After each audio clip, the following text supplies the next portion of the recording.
Hi, Danielle. Thanks so much for joining me, friend. Hey, thanks for having me, Tasshin.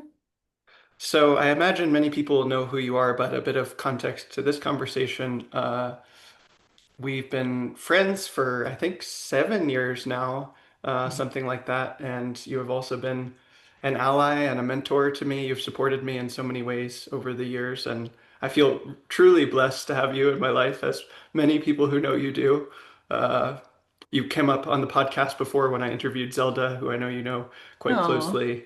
yeah. Um, and we feel similarly about you. So I am just so delighted to have you on my podcast and to be able to talk to you for a couple hours. So truly a privilege. And I'd love to start by asking you the question I ask everyone, which I know is a big question and a big starting question, but it really helps me frame the topics that we talk about. And Sure.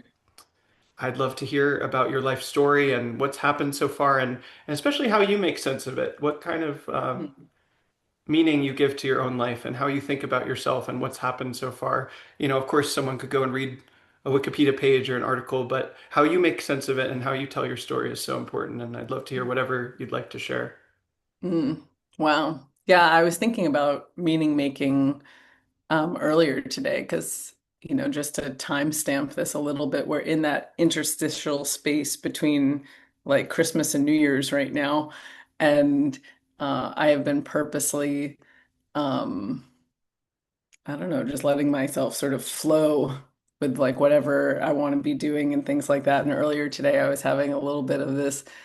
Who am I if I'm not the things I'm doing? Or, before we hit record, we were talking about being productive and things like that. So it's interesting that um, you bring up like one's narrative in the context of meaning, because yeah, a little bit of that like existential like questioning was coming up for me earlier today of like, "Ah, what are we doing here? Like, is what I'm doing enough? All those things.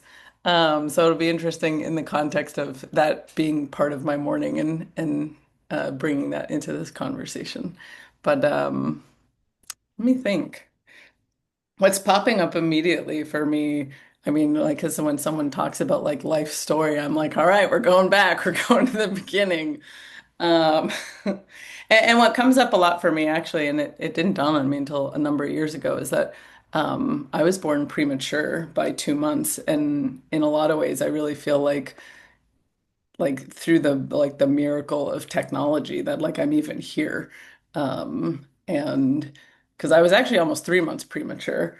And somehow uh like the hospital was able to like keep me inside my mom for an extra month.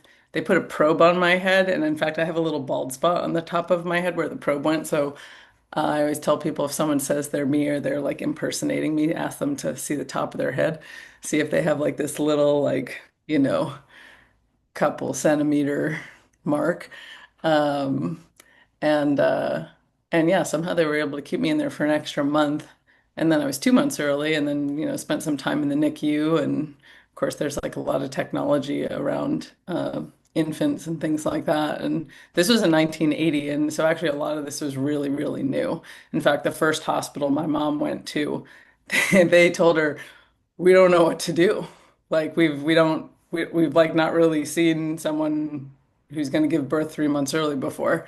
And so she went to a new hospital, which was the Brigham and Women's Hospital in Boston. It had just opened, I think, I don't know if it was within like the last couple of years or what, but it was a newer hospital and they had all the gadgets and all the new tech and people who probably love geeking out on all kinds of stuff, like which is sort of like the people I work with now. So I often kind of reflect on that it was like through like other people's creativity and wisdom that I'm able to like be here in this form. Um, because had I been born like actually 3 months early, like I don't know what my existence would look like. So it feels special to me that it's both like, the miracle of my parents coming together, but also like the miracle of like whole communities of people coming together to be like, hey, we're gonna transform what's possible. So that's something that comes up in the early, early days. Um, I think this will also sort of get into some of what we're going to talk about later, like around attachment. Um, but it's fairly common for people who are premature actually to have like learning disabilities and like just like neurodivergent stuff. And I was never diagnosed with anything, but I definitely had some like challenges and difficulties in school. I think these days I would have probably, at a minimum, been diagnosed with dyslexia. Reading has always been a challenge for me. And I always had this sense of feeling a little bit outside, actually. Like, oh, well, all the other first graders can do this, and I can't. And uh, and being able to like my parents were really great about actually getting extra support for me. Like I had a tutor actually for a number of years who worked with me, and she was really, really wonderful. And um, this idea of like people need support to be able to like bring their like best self forward, I think is also sort of a theme that I also bring to my work of like, okay. Did I have the ability to do all the things that I did as a kid? Yes. And did I need support to do it? Yes. So that's like another early theme that stands out for me. I also had like a touch of the mystical as a kid, and I sometimes reflect on I don't know what would happen if I followed some of that a little bit more. Like I don't have a great sense of like how seriously I took it, but like I had like a strong sense that I could like talk to animals and stuff like that and like just connect with them in a very different way than what felt like was typically happening out there. And actually it was funny, we had our 1517 Santarchy, a Christmas anarchy party a couple of years ago, and my colleague Michael's mom is there, and she's like a second mom to me. And I don't remember what happened, but all of a sudden she's in the audience of like, I don't know, 150 people or something. She's like, Danielle can talk to animals. And I was like, oh my God, why is she saying this right now? I was like, I I know what she's talking about, but I don't want to talk about this right now. But like she was just going on about it. It was awesome. I feel very seen by her. And she's also someone who is very emotive, and I was like, I don't think I'm ready for this. Um but like just like this like connection to things I think has always gone deeply for me, whether I think that's actually about like communing or communicating um non-verbally or even verbally. Um, but I think that factors into like I keep tying it like threading things back into now of like I think there's also a lot of uh at times like putting myself in the position of like being open to like connecting with the essence of a person um rather than just like, oh, what are we talking about right now or something like that. In fact, actually, I think people talk way too much. Uh and uh And yeah, I've been wanting to throw a dinner party for a little while. That's like a silent dinner party of, hey, invite a bunch of people over. It's quiet. And I have a whole activity around actually that Zelda and I might do at some point. I think it'd be really fun to get that like different levels of connection with people. Um, I guess one other thing that comes through in my childhood is like music was always really important. I played clarinet for almost 20 years and got, very like competitive on it. Sometimes I don't know how to say it. I'll be like, I was a competitive clarinetist, like because I was actually competing, like and doing stuff, not like, like beating people with my clarinet or anything like that. Like, oh, I'm so competitive, I'm gonna whack you with my instrument. Um, but uh but yeah, when you're playing at like a particular skill level, you're having to do things like push yourself in terms of performance and recitals and uh, just like excellence is something that like you work towards and strive for, and I think that's something that has factored into my like current life as well. And music is it's funny, someone on Twitter recently was like, in your 20s and 30s, you get to like reclaim these old hobbies and loves that you have. And I'm like, yeah, but if you're like an entrepreneurial type, it's probably not until your 30s or 40s because the thing you love is like the thing that you're building and doing. But in more recent years, uh, I definitely have like reclaimed music as like a more normal part of my day to day and not just this thing that I used to do, which has been really nice. Um, I'm gonna sit for a minute and see like, all right, where does this narrative want to go? Stretch a little bit. I'm like so excited about this just being like authentic and in the moment and not being like, I have to answer the question and then we have to move on to the next thing. And I'm like, oh, refreshing. Hmm.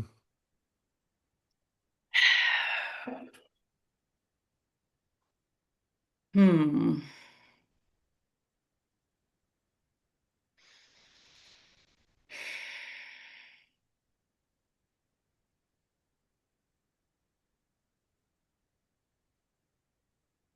Hmm. Okay, yeah, something new popped in. I'll fast forward my narrative a little bit.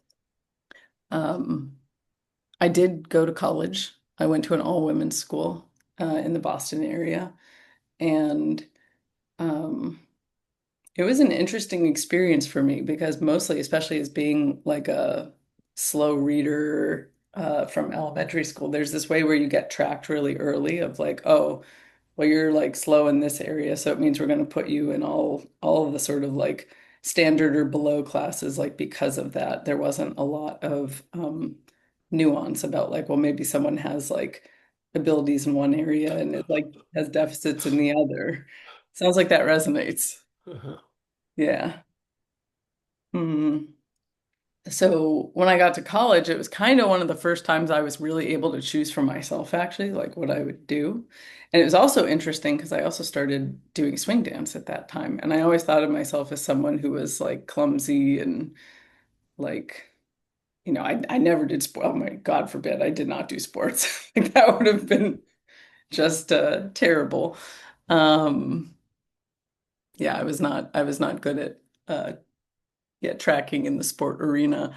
But it turned out, oh, dance was actually something that like I could do and had fun with, and it had all this like connection. And um, swing dancing is interesting too because you tend to get certain archetypes of people. The men tend to be engineers, and the women tend to be teachers.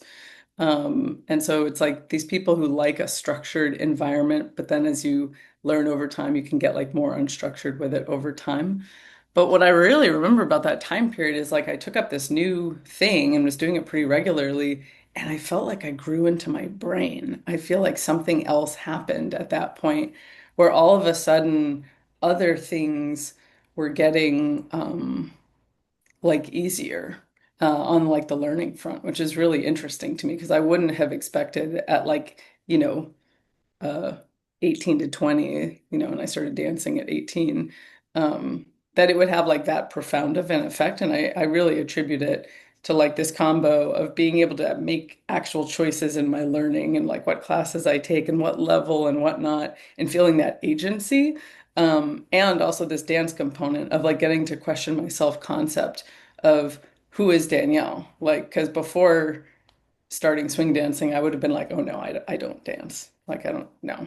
That's just not some, that's no, that's not who I am.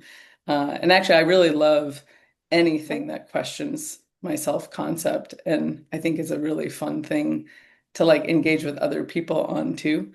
Um, and, uh, and that, yeah, that time period feels like sort of profound. And it was somewhat profound in the moment, but it was more profound in hindsight, like when I was able to start putting the dots together of, oh, okay. Like interesting. Like I have more capacity than I thought I did for like either new things, but also like cognitive ability, which was like really interesting. Um, After school, I had an early quarter life crisis, um, which I'm like profoundly grateful for. I actually really think the whole like crisis times, like whether it's quarter life crisis, midlife crisis, I'm sure there's some sort of elder life crisis that happens. I don't know exactly what people call that, but I really think of these things as developmental stages and milestones, and that if you don't go through them, like it's coming for you. Like it's gonna happen maybe later. If everything seems like totally smooth sailing, I mean that can be nice. Like I think plateaus are like places to sort of like rest. Um, but I also think these times that, at least in American culture, that we label as crises are actually really positive. If we go like through them with support, with some cognizance of like, okay, this doesn't just have to be sort of terrible. But I was headed down the path of going to grad school. I was going to go to grad school for clinical neuropsychology. It's funny, I love hanging out with psychologists and clinicians. And whenever I'm hanging out with those people, they're like, "Oh, are you a clinician?" I'm like, "No." But I also love bringing like that level uh, of like some of that sort of like therapeutic modality work like into the work with 1517, which is really, really like fun and enlivening for me. But I was headed down that path and um, I just had this like big wake up call of like, wait, what am I doing? I remember kind of waking up one morning and having this like very visceral sense of, okay, like I love the neurology department that I worked in. I was really excelling there. I had gotten into grad school. But then I was like, oh my God. Like, and actually, this happened to be with college too, now that I think of it. There's something about thinking that you might want something and then getting it, and that sometimes there's a delta between those two things. And we saw this with Teal Fellows too. It's like they'd say, like, oh yeah, no, I'm so excited for this, it's so great. And then we'd like give them the acceptance. And then you really have to face the choice of like, wait, do I really want this? Because now it's really in front of me. And that happened to me when I got accepted into college. And I remember saying out loud, I'm not sure if I want to go. And my mom was like a foot away from me when I said it. And, I was the first person in my family to go to college. And she literally like turned and like got right up in my face. And she's like, women fought for the right for you to go to school. You're going to school. And I was like, okay, I guess I'm going to school. Like that was the end of the conversation. What's interesting is of course, in hindsight, I think, yeah, women fought for me to have the choice to do it. Um, that's different than necessarily like being forced into something. And I don't feel like I was forced into it, um, but it was interesting that I had sort of this moment of like, well, maybe I don't want to. But I had that moment again for grad school, and I was a few years older. And the expectation was different. Like, not everyone needed a master's or like a PhD in something. And yeah, I had that moment again. And one of the thoughts was like, wow, like both my parents are um, like blue collar people. Like, my mom was an unlicensed general contractor and cleaned houses. My dad is a mechanic. He's very specialized though. He like works on these crazy like foreign motor things, probably one of the best in New England. And but still, like, they pulled themselves up by their bootstraps kind of people. And when I thought about going to grad school, I was like, oh my God, I might be in school for 7 more years and never have had a real job. Like that's what? Like that's crazy. Um, so I decided that I would actually think about what are the things that I really, really love, and one of those was teaching. But people had always told me, like, those who can't teach, the pay is terrible, there's no respect. Like, I had friends, parents who were teachers. They were like warning me against the system. And I think they were really right on the system side for sure, where it's like, I don't think I would have been happy like getting a teaching credential and being a teacher. But what was interesting was I decided I would start a private tutoring company where I would just work with children one-on-one. And I absolutely loved it. I kind of had a niche where I was specializing in children who like often were like neurodivergent in some way, but often with anxiety, disorders and issues. I really, really liked being able to go into those children's home and kind of like be like a consistent, sort of stable figure, sometimes for years that I would be working with them. And I really, really loved that. And I used a lot of the background that I had in working in this neuropsych department to kind of inform how I would teach children, which was also really fun. I've always loved like combining the intersections of certain things, but I've always been like an applied person.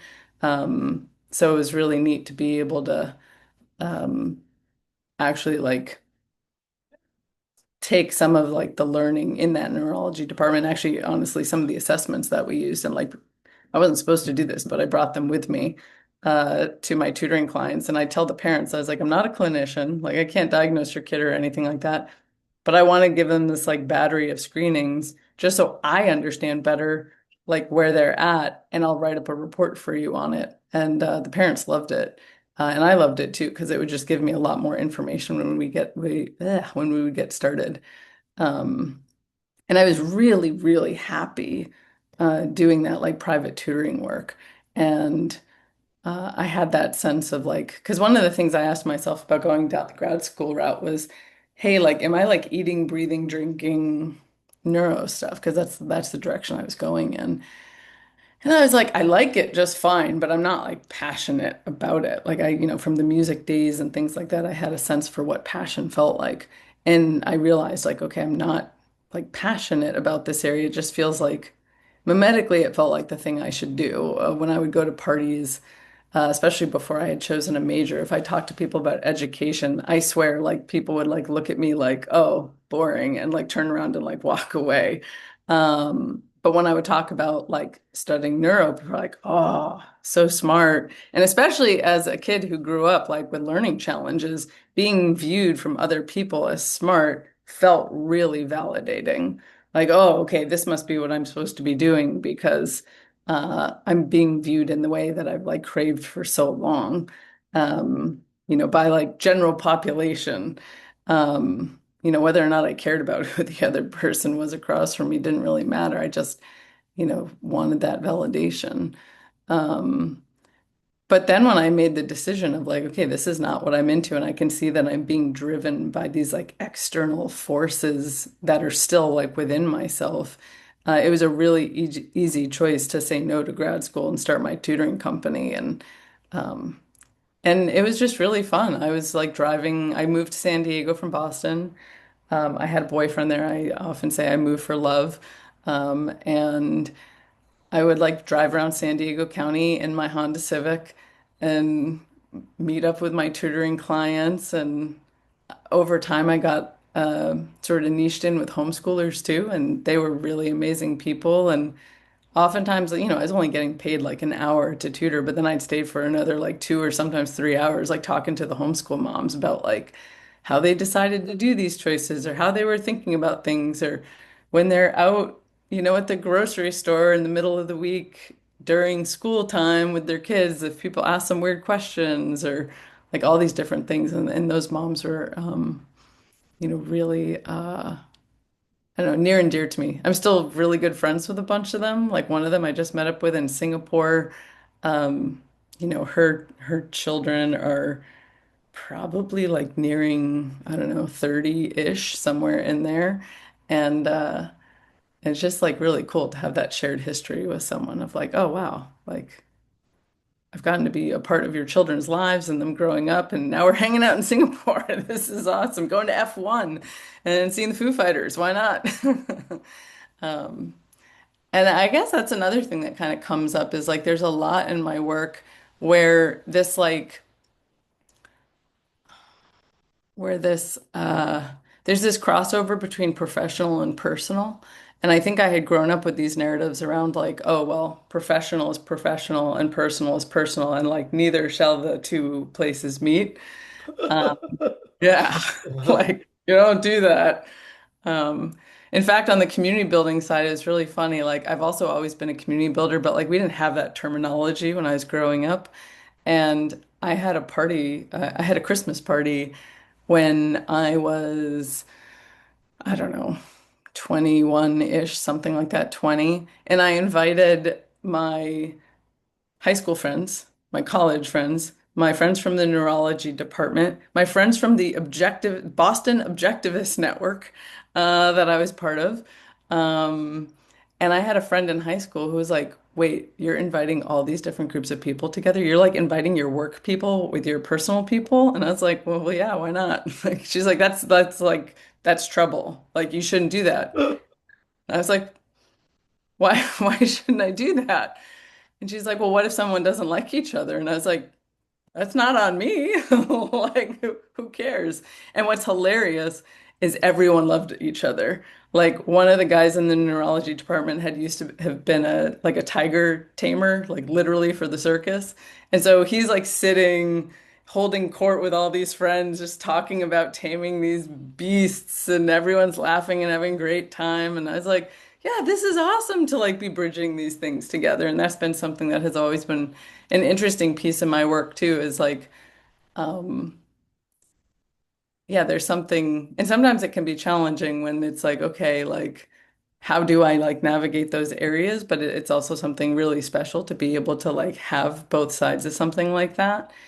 And when I started my charter school, Innovations Academy, which has now been going for 18 years, it was the same thing. Like I would have moms who I would have like very deep friendships, and we'd go to the movies together and things like that. And I was the director of the school, um and yeah, so there's something interesting uh in that like bridging of like the personal and the professional, and that I don't think it has to be like siloed. And um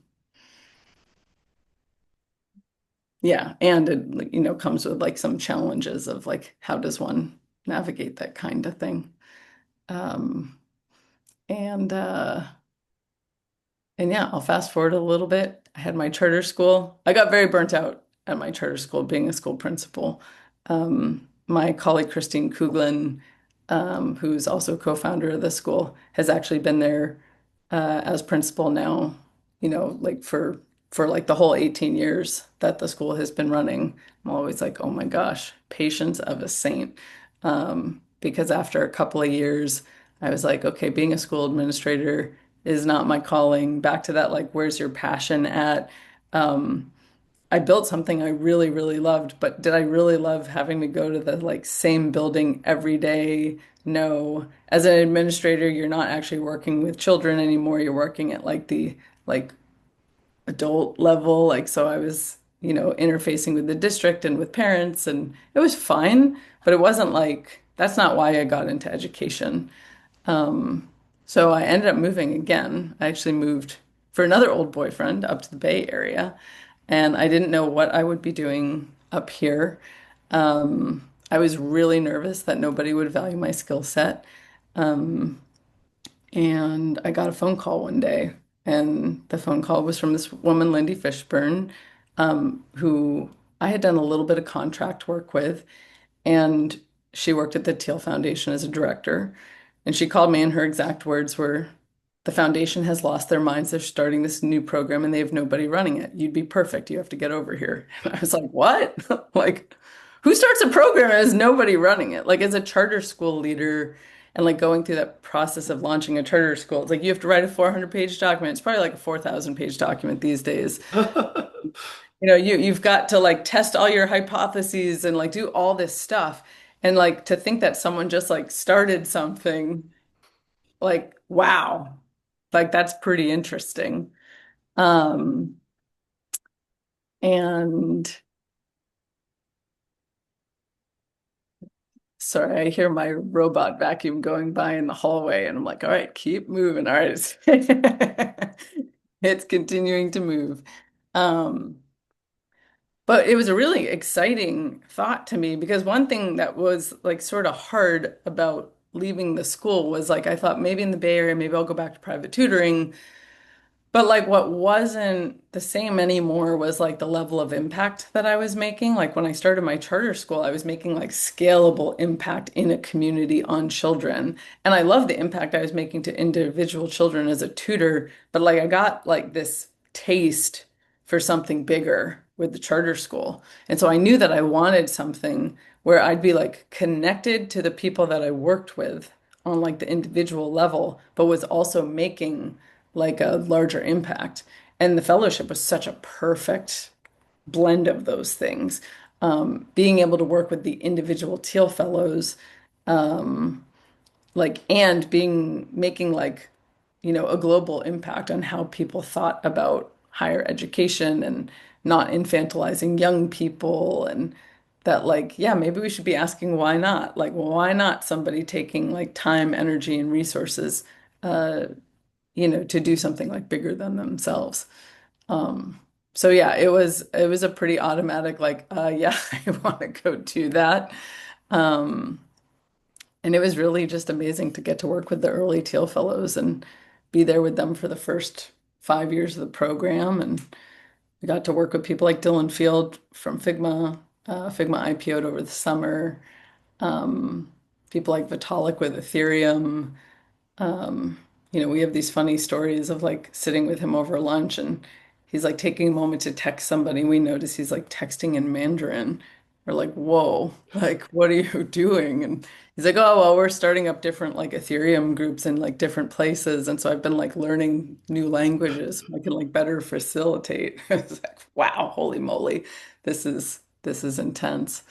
Um, People like Laura Deming, who are just like so ambitious and so driven and so like always thinking about like longevity and progress and forward thinking. Um, and it was from working there that like Michael and I started incubating some ideas around 15, 17 of like, hey, as generous as the Teal Foundation is, we want to do more. Like, we think that there's more people who could benefit from resources. And this is going to stay about 20 people per year as far as we can tell. And we were right about that. So we decided to start 1517, our venture fund. Like we think of 1517 as like an instrument or like a tool. It's our tool like for enacting on this uh, sort of calling. And sometimes these days what we've been saying is that I don't remember the exact phrase we've been using, but it's like, you know, we're enabling wily people to do cool shit. Like, and it happens to be through venture. Like that happens to be the model that we thought would be sustainable. And of course, we have like our uh, strong foothold in the non-degreed community. In fact, I was reading an article earlier today about, I think it was an architect in New York who was self-taught. And I thought it's so interesting how we frame things in society. Like if someone's great and they've made it and like they don't have like the degree for it, like, oh yes, this person is self-taught, they're amazing. And there's like all this like reverence around it. But if they're young and they're doing this, it's like, oh, blasphemy, like you can't possibly do that thing. And it's just been a real pleasure to help to like reshape and rethink that narrative for people. And then to be able to like scale some of that work with what we do with 1517. Um, I'm trying to think if there's like anything else I would add to some of this story of like that's sort of I'm like sort of curious, like what do I see? Ah, yeah. Okay. So where I see things potentially going with some of this is I've talked about 1517 being a tool. And we're on Fund 4 right now. We've been doing this for 10 years. And I imagine we will be doing 1517 as a fund for another 10 years, at least.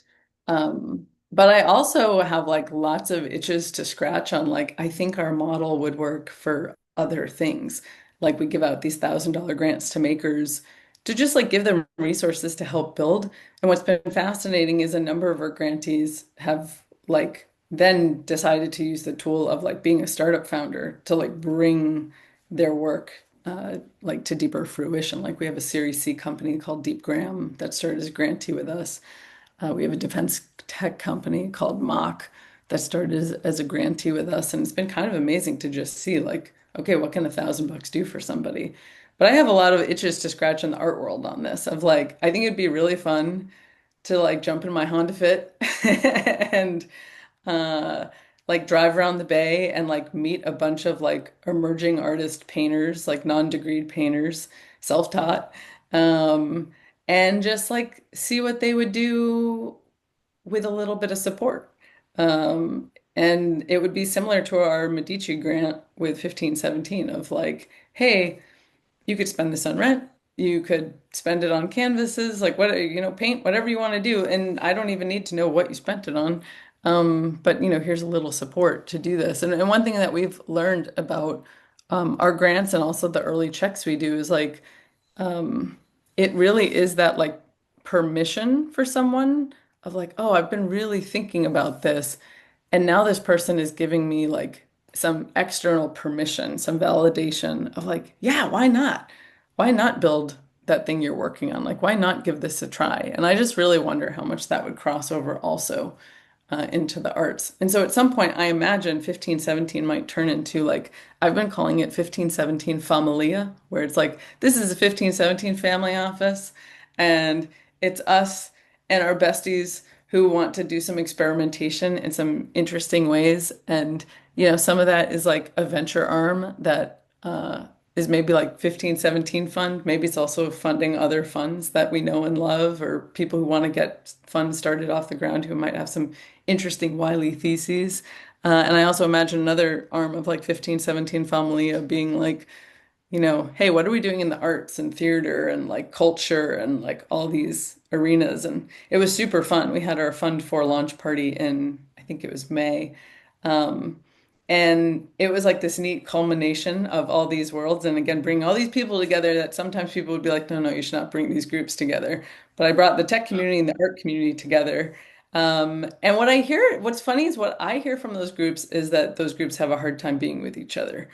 And in my mind, I'm like, why not? Like, let's bring them together.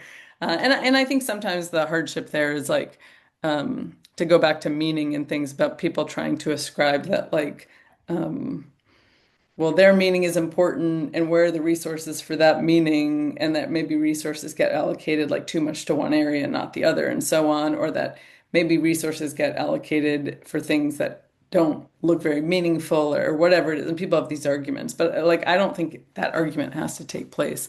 But it was really fun. Like we held it at a company called Lumet that has a huge warehouse, and Lument had out some of their like hydrogen storage systems. They were like showing off their wares. It was really cool.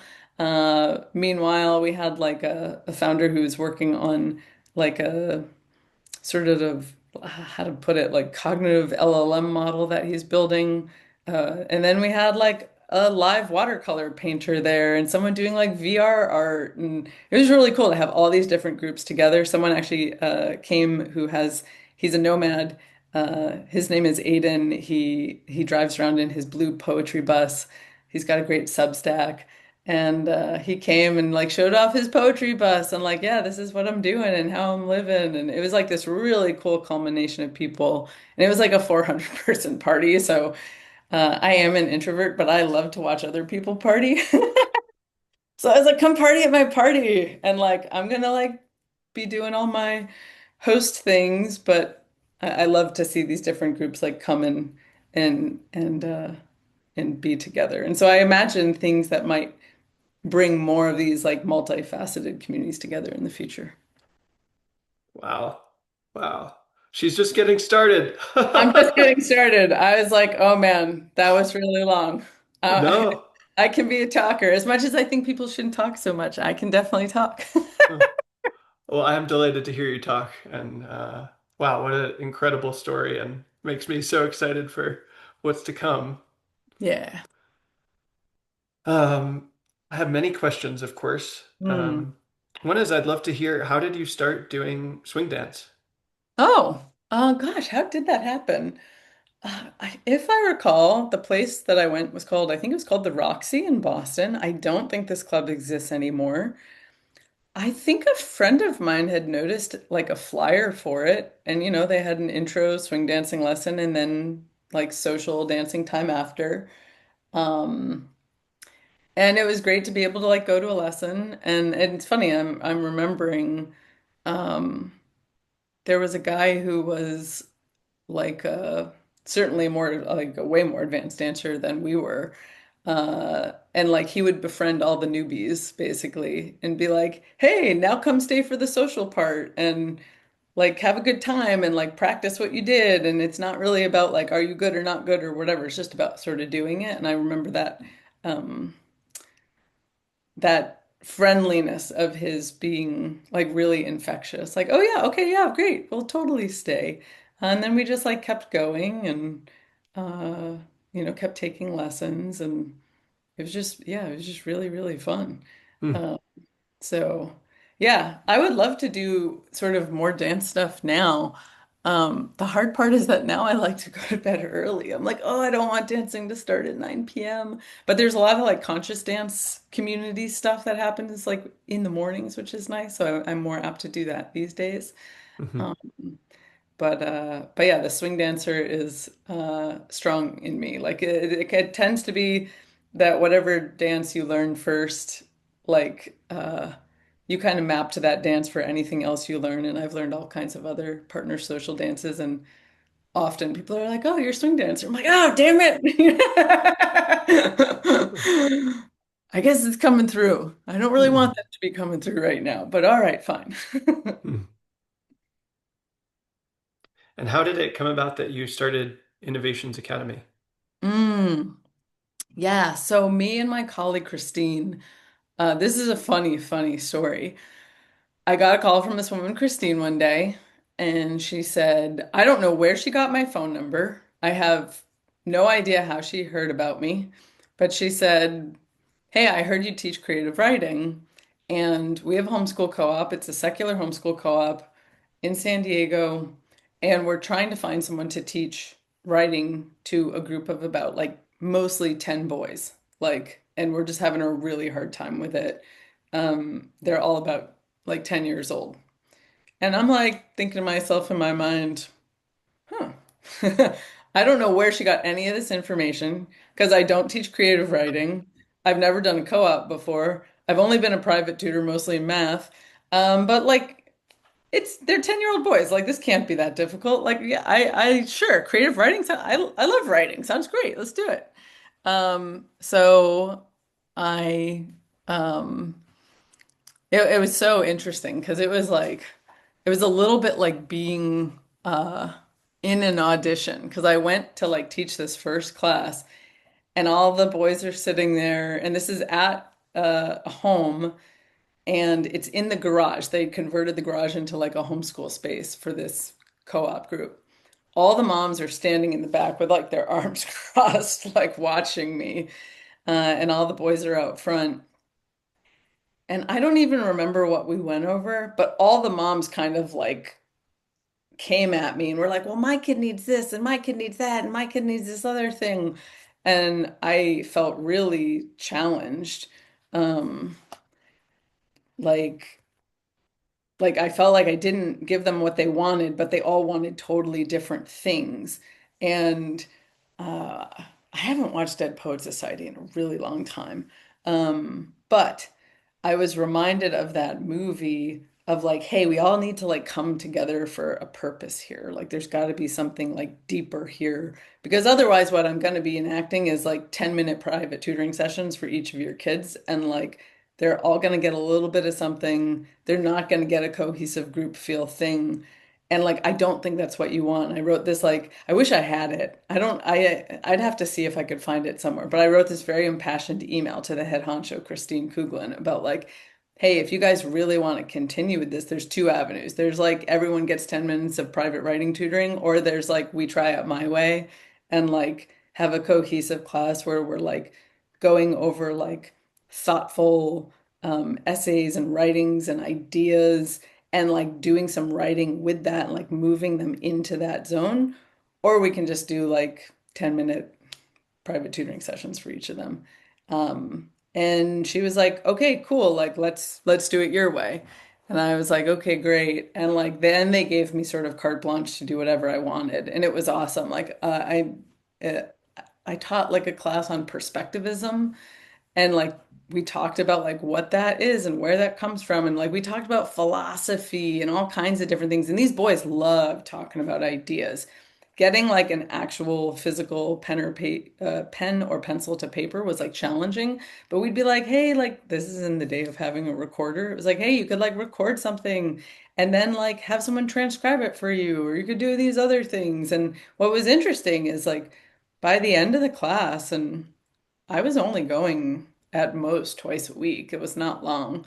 Um, like a lot of the boys were writing like long essays, like actually handwriting stuff. And the moms were like, whoa, holy moly, this is amazing.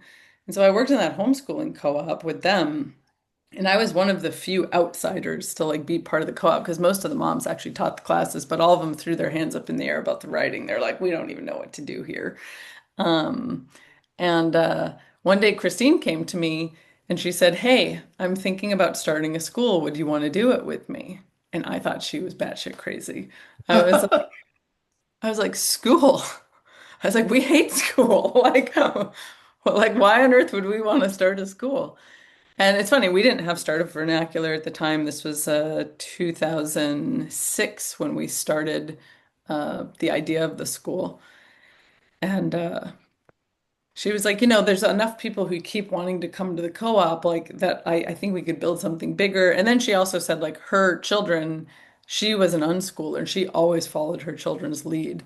And she said, my kids are starting to want to say they want to go to school, but we don't like any of the schools we go to. So I think we could build something different.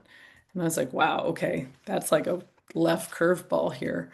And and then, I said like, hey, how about you go off to your corner for a week, I go off to my corner for a week, and we write down what we think a good school would look like, and then come together and see if our visions have like overlap. And so we did that. And it was kind of shocking how much our vision overlapped, and maybe not so shocking since we'd been in the co-op together for so long. But, we wanted things like building in a social emotional curriculum. And this was a long time ago. 2006 is a long time ago. And next year, 2006 will be 20 years away. No one was doing social emotional curriculum then. And if they were, it was kind of like meh. Like it was like, okay, we're gonna maybe talk about feelings, but it would be like the teacher guilt tripping the class. Like, I feel sad when you don't do what I tell you to. Like, it's like, Wow. okay, well, we're moving kind of in a direction, like to do something different. Both myself and my colleague had learned a lot of like nonviolent communication skills, and so we wanted to like embed that in the culture of the school. We wanted inquiry-based, project-based learning. So instead of a lot of project-based learning is kind of more thematic-based learning, like, hey, the teacher loves music, so everything's done through music. Again, it's not bad. It's just not like the level that we wanted. And so yeah, we came back together and we were like, wow, we want all these different components. We want a full-time school with some part-time programs and people can pick and choose and all this. And we started meeting at a coffee shop every Friday to like write our charter together because you write a charter petition. We were really fortunate, in fact, because like the first month, maybe even the first week that we were thinking about doing this, there was a conference in San Diego, the California Charter School Association conference. And we went to that and we got to, and like, I think we got free tickets somehow because I know we were both cheap. There was no way we were paying for something.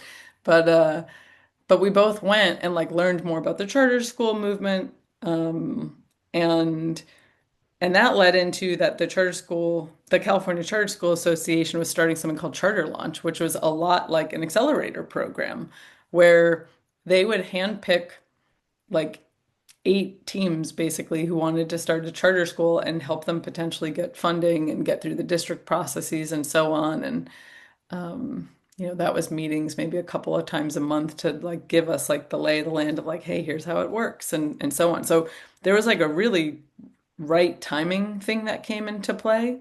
Um, and yeah, that's what got us started. So it was kind of amazing. And back to what I was talking about earlier, like that support of like, okay, I think we still would have like really given it a go to start the charter school, but having the support of the California Charter School Association and like finding that conference and finding other people who were sort of like us and wanting to build schools, um, at least made the journey easier and like gave us that hope of like this is possible. Like we can totally do this. What was funny was every time we would meet with a charter school leader, they'd be like, "Oh, why do you want to start a school?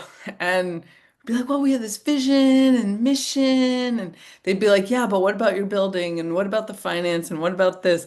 And we would just be like, oh, those grumpy charter school people, like, oh my God. And now, like, when people come to me and they're like, I want to start a school, I'm like, what about your building? What about your finance?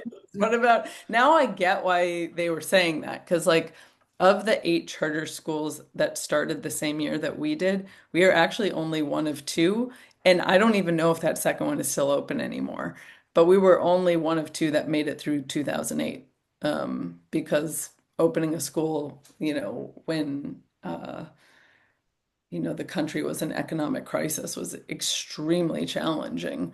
And I didn't have the global macro perspective that I have now. We were just like, we know gas prices are higher. We know some people are losing their homes. Like, we don't really understand what's happening. And meanwhile, we're also getting like budget cuts from the district. We have no nest egg. We had to tell our teachers, like once, if not twice, that we had to like delay their regular payment schedule. And it was hard too, because there was like archetypal stuff that would happen in terms of they'd be like, well, you're the administrators and you must be evilly like hoarding money. And I was like, we're basically working for free. Like, what are you talking about? Like, of course we don't want to not pay you. Like, this is just a predicament we're in because of like the district withholding funding now because of all these other trickle down effects. Um, so yeah, it was a trying time, but I'm really proud that like we were not only able to make it through that time, but also through COVID, through another market downturn. Like, it's pretty incredible. And now I think as like I'm still on the board of the school. We have more of that like global perspective as we've just matured in our thinking of like, oh, okay, yeah, all these things that are happening out there actually bottom line affect a little charter school in San Diego that has 400 children at it. Like, and we have to think about those things too. Whereas the first few years, we used to call the whole staff firefighters. We're like, we're just firefighting. We're just putting fires out wherever we can, gaining and losing the same 15 pounds, like, and trying to keep this thing afloat. Yeah. How would you characterize what you built at Innovations Academy and what the school was about and what it's Yeah. become? Yeah, yeah. It was really interesting because I got to learn firsthand like that delta between your mission and the reality of it at the beginning can sometimes be really wide. Like, we had like part of the mission of the school was to really like start higher up on Maslow's hierarchy, and hey, we're going to be able to like teach all these like really deep social emotional skills, and work on like super deep project-based learning things and whatnot. And then where we ended up locating, and then because it was 2008 and just uh, people were in crisis, we ended up being more like a neighborhood school where instead of attracting people who really got like the vision and the mission of what we were doing, they're like, my kid can walk to your school. My kid is going to your school. Like, okay, cool. So we had to learn kind of the thing that most startup founders learn, which is like you got to work with your customers and you got to work with them where they're at. And we had customers, parents, and families um, who some of them like they liked the idea of what we were doing at the school, but that implementation wasn't happening at home. In the worst case scenarios, like I didn't know that being like I didn't know, I mean, I knew that I would be a mandated reporter as a school administrator, but what I didn't know is how often I would be calling people like Child Protective Services because parents were not resourced enough and would harm their children. And then we had to figure out how, as a community, are we going to handle this? And I remember one of the times we called CPS and we were just scared. We were like, oh my God, this dad is going to come in and like kill us. Like, this is not going to go well. And he came in and he was mad. Um, and we had a really good, honest conversation with him of like, he was just doing what he thought. He had whooped his kid. His kid had come to school with like lashes on his back. Um, and we figured it out because like a teacher put a hand on the shoulder and the kid kind of winced. And it was really terrible. And what was terrible was like the systemic nature of like what the dad was doing. He was like, "Hey, if my dad had done this to me, I think I would have stayed out of trouble." That's like what the dad said. Like he was doing it in sort of this good faith of like, I'm trying to do the best for my son. And we were like, actually, like it turns out like that doesn't actually like promote like these positive outcomes that you think it does. And two, like, hey, like let's talk about some other strategies and things like that. And then actually a strategy he gave us that, we were totally open for feedback. He's like, I get that you guys have to like call these groups. I think it'd be really nice if you called the parents to let them know. So it's not a surprise. And we were like, okay, that is really smart.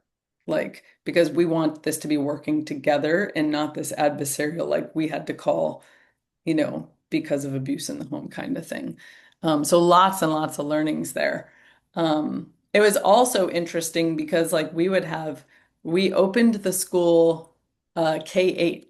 A lot of people will advise you should start a school like K-3 so you can build the culture of the school around the learning, which is very smart. But every time we would talk to a family, they'd be like, "Oh, this is amazing, but I also have a fifth grader do a fifth grade program." And we'd be like, "Sure, let's tag it on." So eventually, the first year we opened K-8, we had like these multi-age classrooms. And what was especially hard in sixth, seventh, and eighth grade, especially those eighth graders, was they'd be coming in years behind in their subject areas, and somehow we were supposed to try to make up for that deficit in like a 1 year period, which is really challenging to do. Um, or the question was like, are we holding them back or like, what do we do? What was sort of interesting is we have a no homework policy at the school, which nowadays is like more common, still controversial, but at the time, I mean, no one did that. And what we saw was our theory was like children will like pick up things at home. Uh, that will like be a benefit to their learning. And sure enough, parents would come to us and they'd be like, "Wow, this is amazing. My kids started reading for pleasure again." And we'd be like, "Yeah, that's kind of our theory is that like when not kind of bound by all these have tos, like that something else will emerge."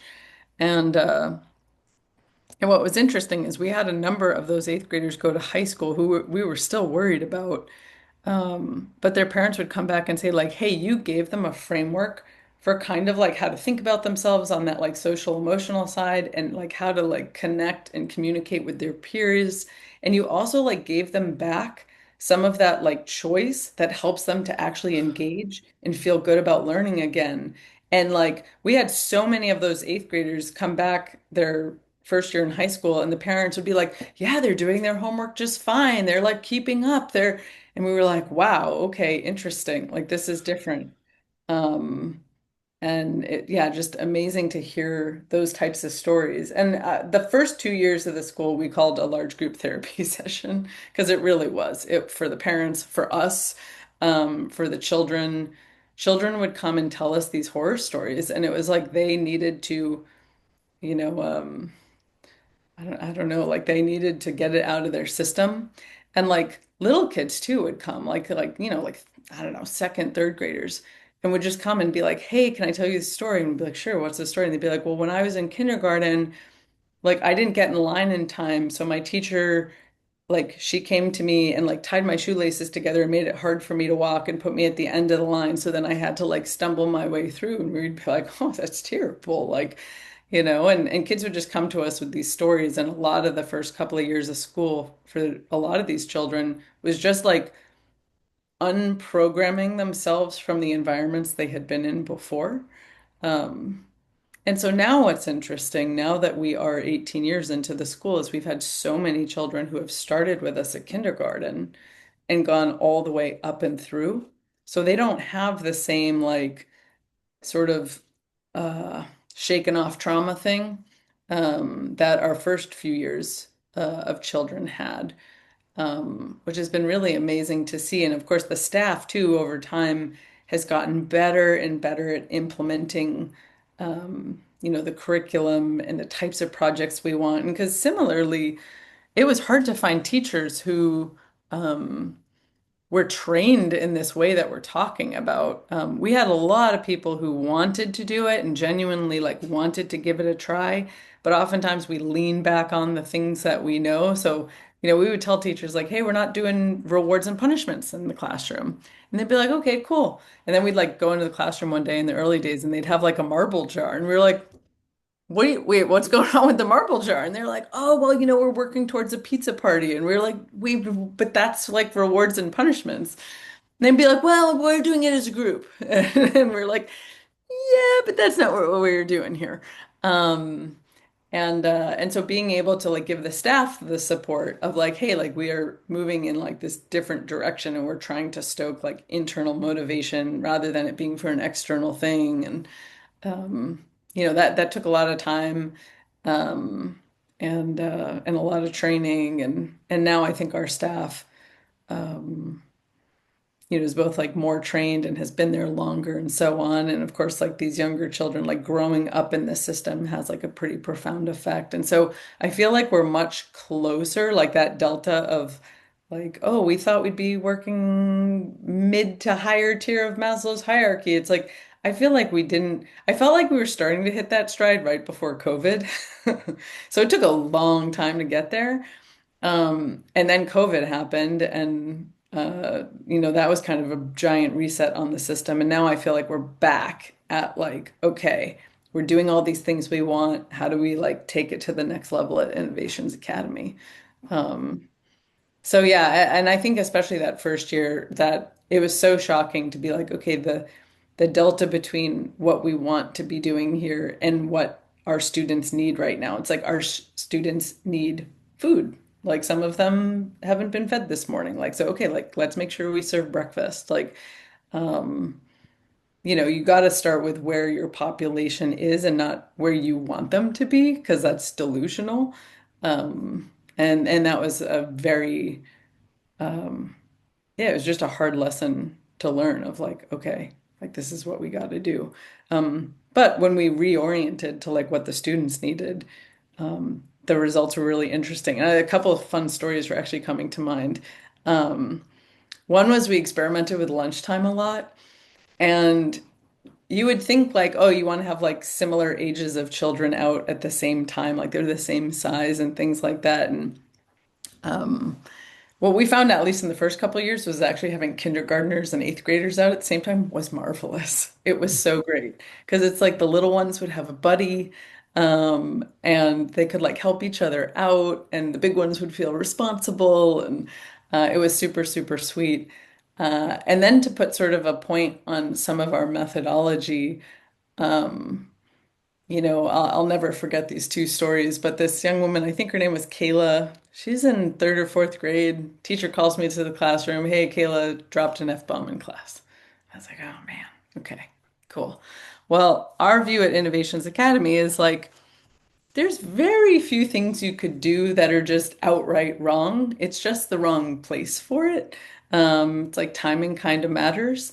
And I brought this young lady into my office, and I was 28 at the time and had purple hair, and I was like the cool principal, and it was really fun. Um, and uh, and I remember she's like, "Am I in trouble?" And I was like, it's like depends what your definition of trouble is. Like, I was like, here's the deal. I was like, first, like, tell me what happened.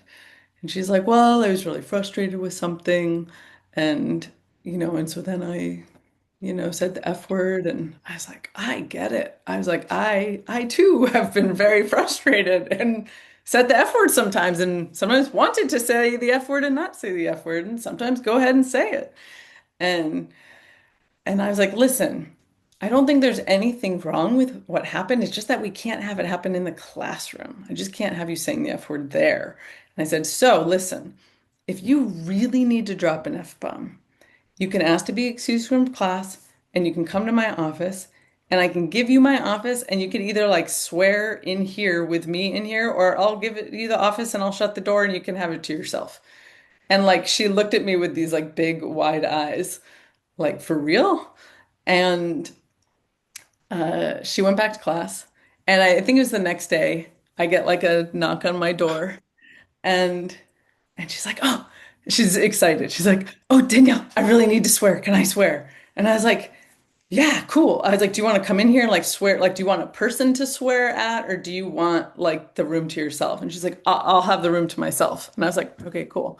And she like went into the room, and there was a window on the door, in educational institutions, you can see inside each room. And I can see her jumping up and down, swearing, "Fuck, fuck, fuck, fuck, fuck, fuck," like, and she's, doing her thing. And she opens the door, and I was like, "Hey, awesome work. This is so great that you came here." And I was like, "How did it feel?" She's like, "Oh, it felt good." And I was like, "Okay, cool." I was like, "Are you ready to go back to class?" She's like, "Yeah." She like ran back to class.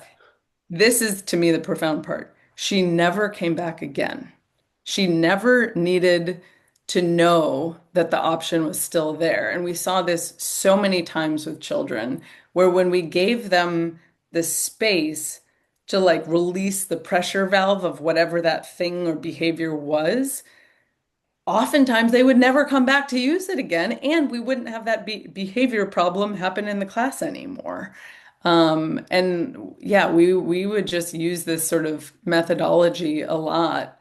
And same things with like children having issues and conflict with each other, of like sitting down and like talking about what happened, and like having a circle about like, hey, what's everybody's part in this? Like a conflict is a dynamic between people. Like, and where do each of us have some agency here? And not in this like blamey you or bad way, but just like let's like really talk about like how we can do this different.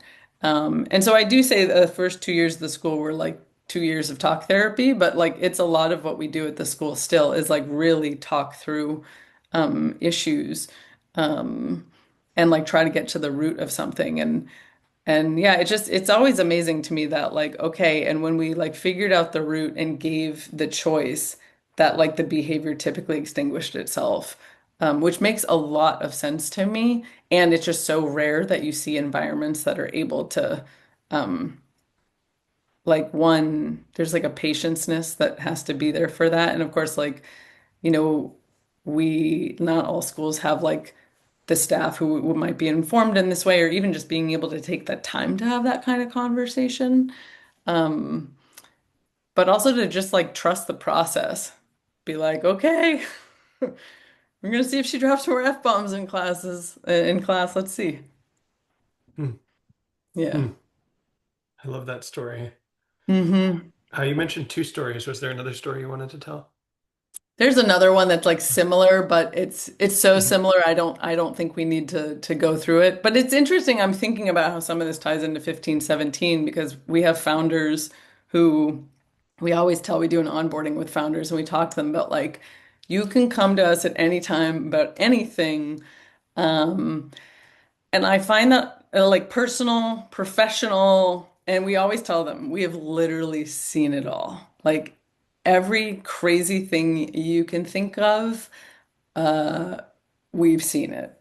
And they'll come to us. And what I find is interesting is that like I think like at least my job in particular at the fund, but I also think, my teammates have taken this up too. It's like it's our job to help contextualize and normalize an experience of like two co-founders fighting. Like this is like a, standard operating procedure one.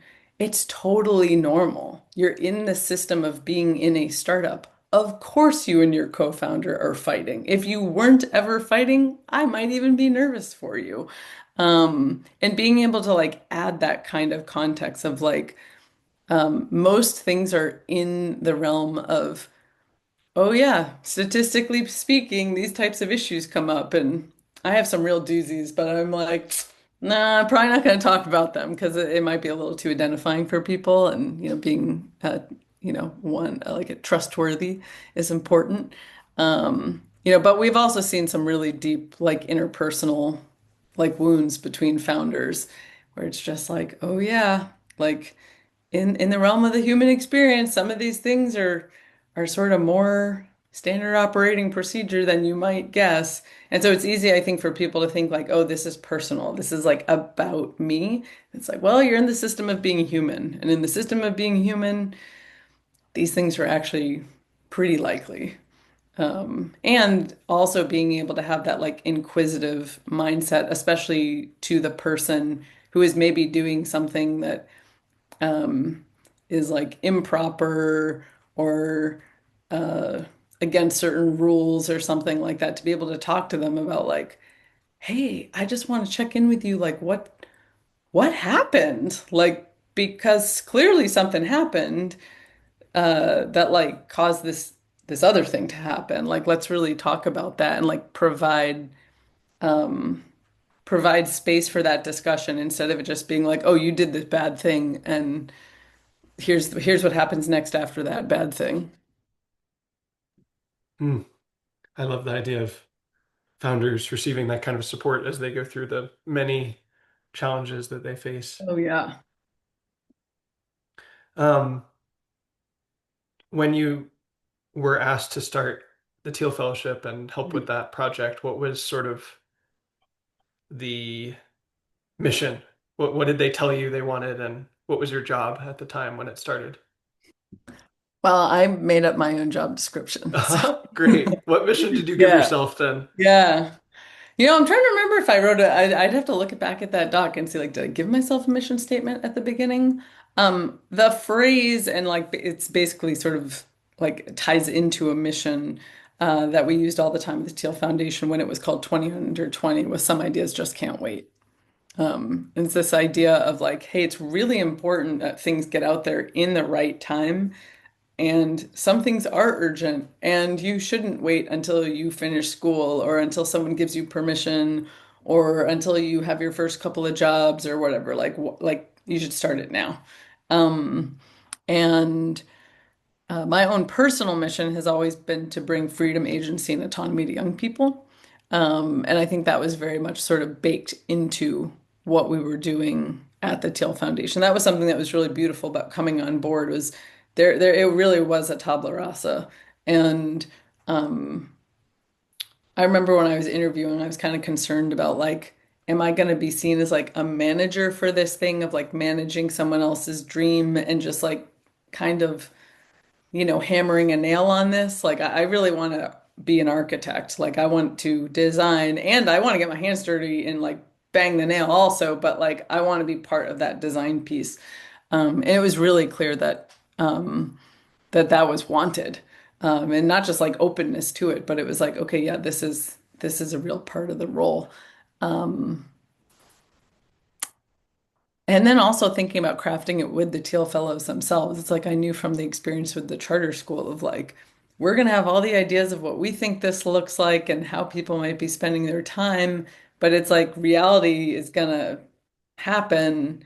And now then we're going to start building things around it. It's like the teacher in me often felt pressure around like, oh my God, we only get together like maybe once a quarter as a group. And so I want to pack in as much content to that time as humanly possible. And so the first like retreat we had for Teal Fellows, I like had every speaker I could think of come in and a lawyer come in to talk about startup stuff and a sales guy and all of these things. And like the feedback we got from fellows was like, oh, we want more like social time with each other. And I was like, yeah, but like and the funny part too is like we were all in our early 30s on staff, and the Teal Fellows were in their late teens or early 20s, and uh, and they'd be like, well, I get like that in their worldview. They were like, but I can watch this on YouTube. Like I can watch content on YouTube was kind of the feedback. I was like, but you can't. You can you can talk to this person.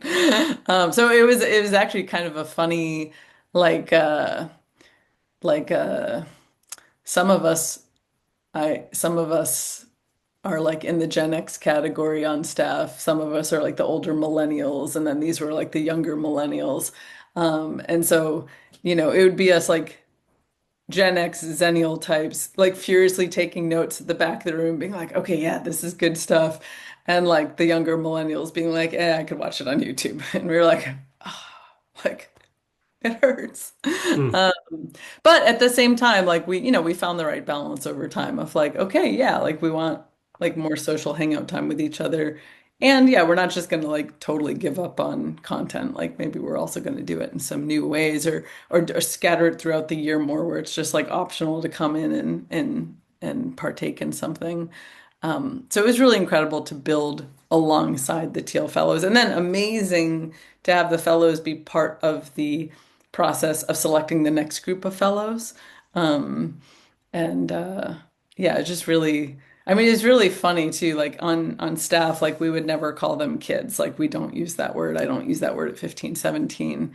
And sometimes the fellows would come in and, sometimes they'd be like maybe a year older, maybe the same age, sometimes younger than the people they were interviewing. They'd be like, well, these kids, blah, blah, blah, blah, blah. And I would just laugh. I was like, oh, this is so funny. And I was like, they're allowed to do it. They're their peers. Like it's totally cool.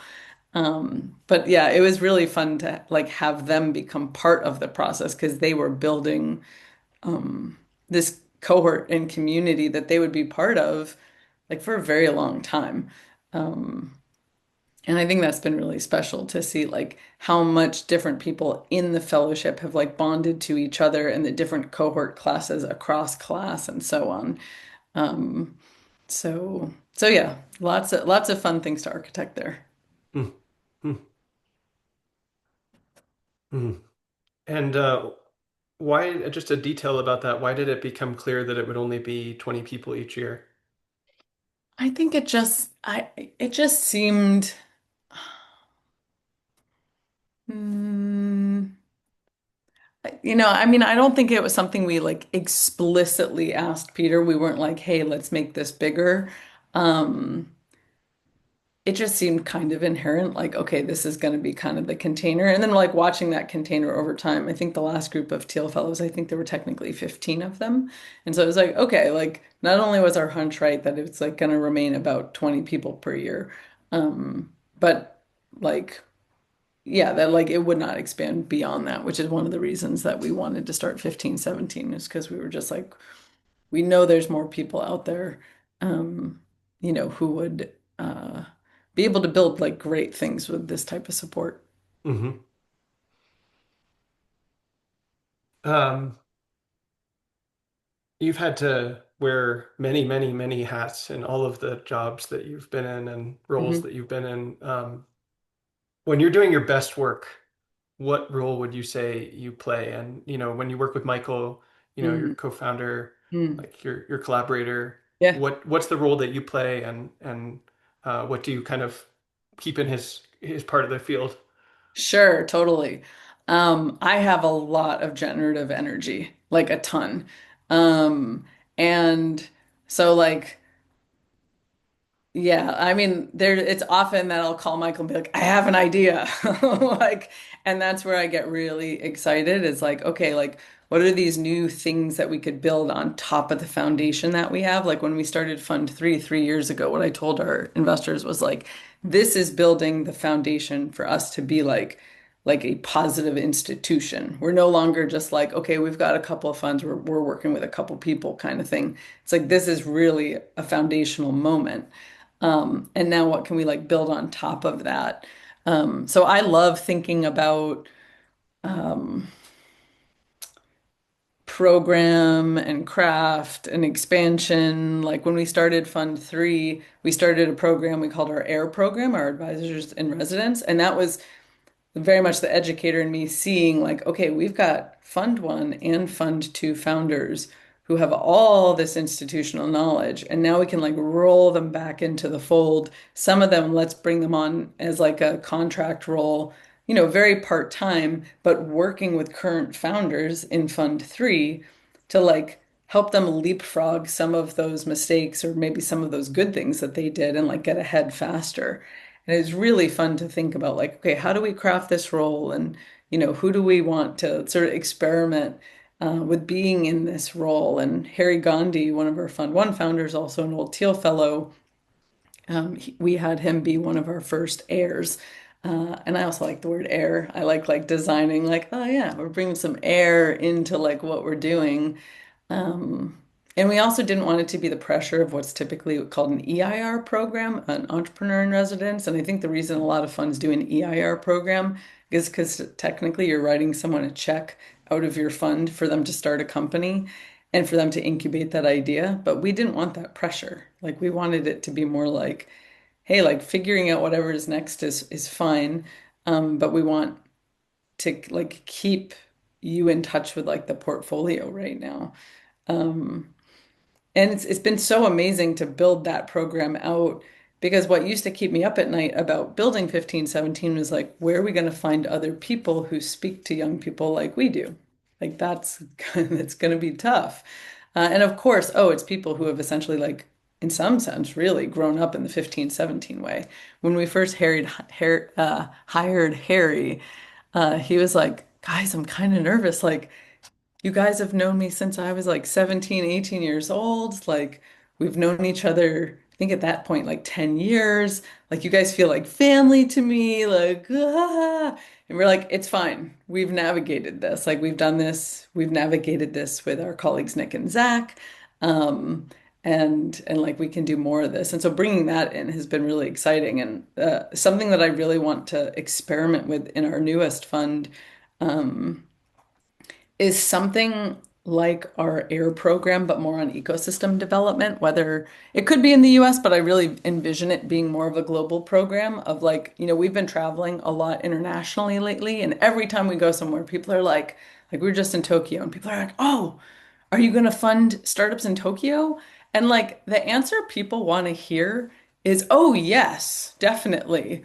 Um, but that's I don't give I don't give the answer people want to hear. What I tell them is like real ecosystem development like actually takes like time and energy and isn't just like we're going to dump money on an area and hope that it works. Like that's to me, that's a super short-sighted. We could tell people, oh, yes, we're going to put X% of our new fund towards Japanese startups. And we could probably land more LPs that way and all kinds of stuff. But I think it would be really disingenuous. But I think what would be really neat to do is like start with things like actually, we have a camp.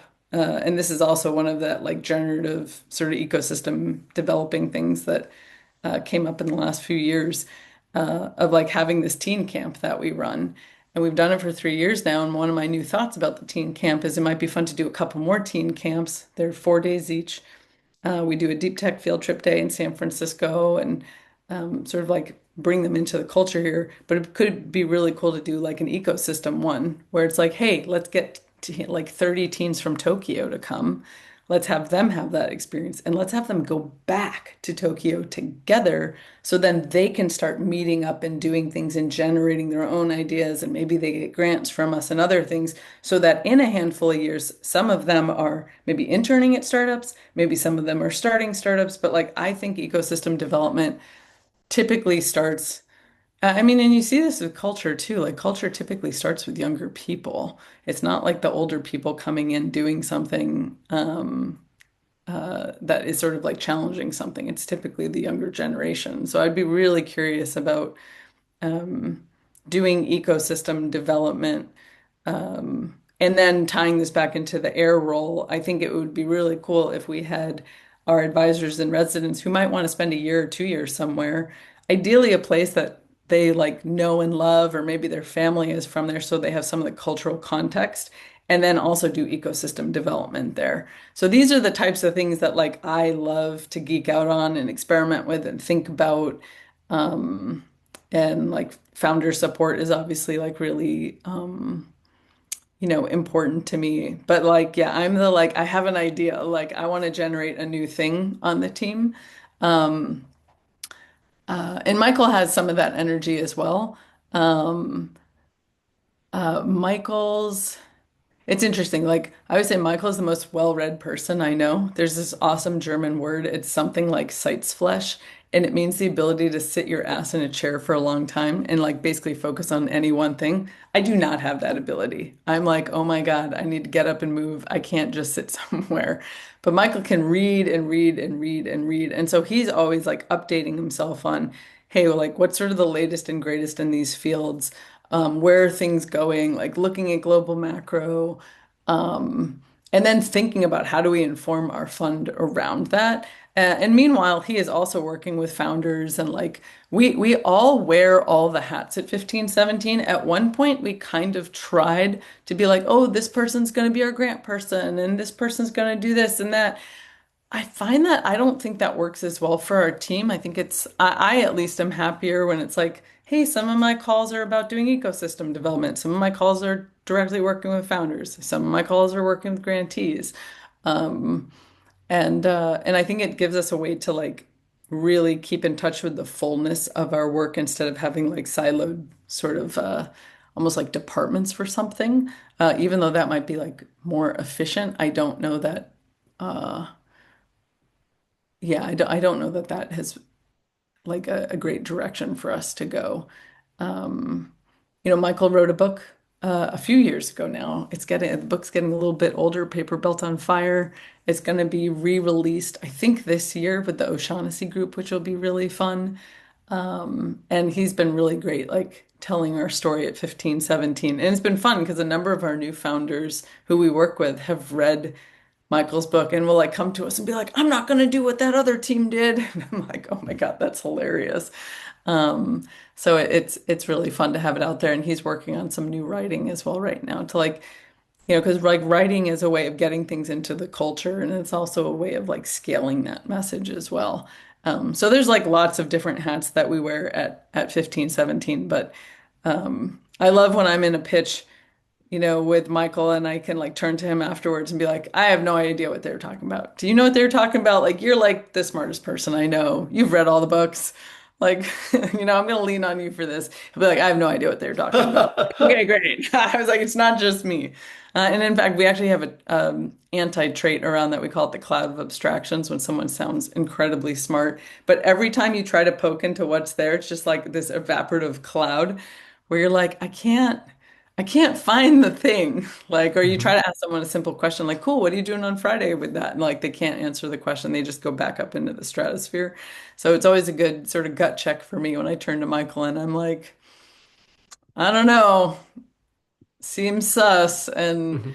And he's like, yeah, no, he's like, I have no idea what they're talking about. It's all gobbledygook. I'm like, okay, cool. Uh-huh. Great. Mm. When you take in the span of your life and everything you've shared, how do you see that you've grown as a person and as a leader and a Mm. founder over these many years? Hmm. Hmm. Hmm. Hmm. Hmm. Hmm. Gosh, great question. Um, I've gotten more comfortable being more out front. I used to be, and I'm still like a lead from behind. Like I always want to put like the people that we're working with out front. Um, but yeah, I think I used to sort of hide from that a little bit more. Like now I kind of see some of our work a bit like holding a torch or like being a lighthouse. And it's like, okay, to be a lighthouse, it means you have to like beam light out there. And that means like generally our team has to do that. Um, and um, yeah, there's something about like being like out front that seems like less daunting or scary or um, I would say I also own my role more. Like when I started 15, 17, I didn't call myself an investor for the first couple of years. Like I hated the word. I did not like the people I met in the industry. Um, you know, uh, so sometimes like I'd, just be at a party or something and people are like, oh, what do you do? And I'd be like, oh, I work with startups, like, something like that. But I've like really embraced the investor title now of like, yeah, like it can look like this. This can look like being a startup investor. Um, and uh and like sort of leading within that sphere of like early stage investors and what it means to work with founders and go through a process and like be open and authentic. And oftentimes we have founders who write to us and they're like, I want you to trash my idea and tell me where it's bad. And I'm like, you've come to the wrong firm. Like, we'll tell you what we see as like potential problems based on what we've seen over time, but we're never going to tell you like you shouldn't work on this. Sometimes I will tell people like, and this has been a fun part of like going back to like, okay, I'm able to trust some of those maybe more natural skills I had earlier of like, I'll have a sense of what this person's talking about is not their passion. Their essence is not screaming that they have to be making this particular, like I'm thinking about a company that was making a game that came and spoke to me in my office in San Francisco. And I remember at one point, I guess I've learned to trust my intuition more. I was having this like nagging thought that was like, this is not their thing.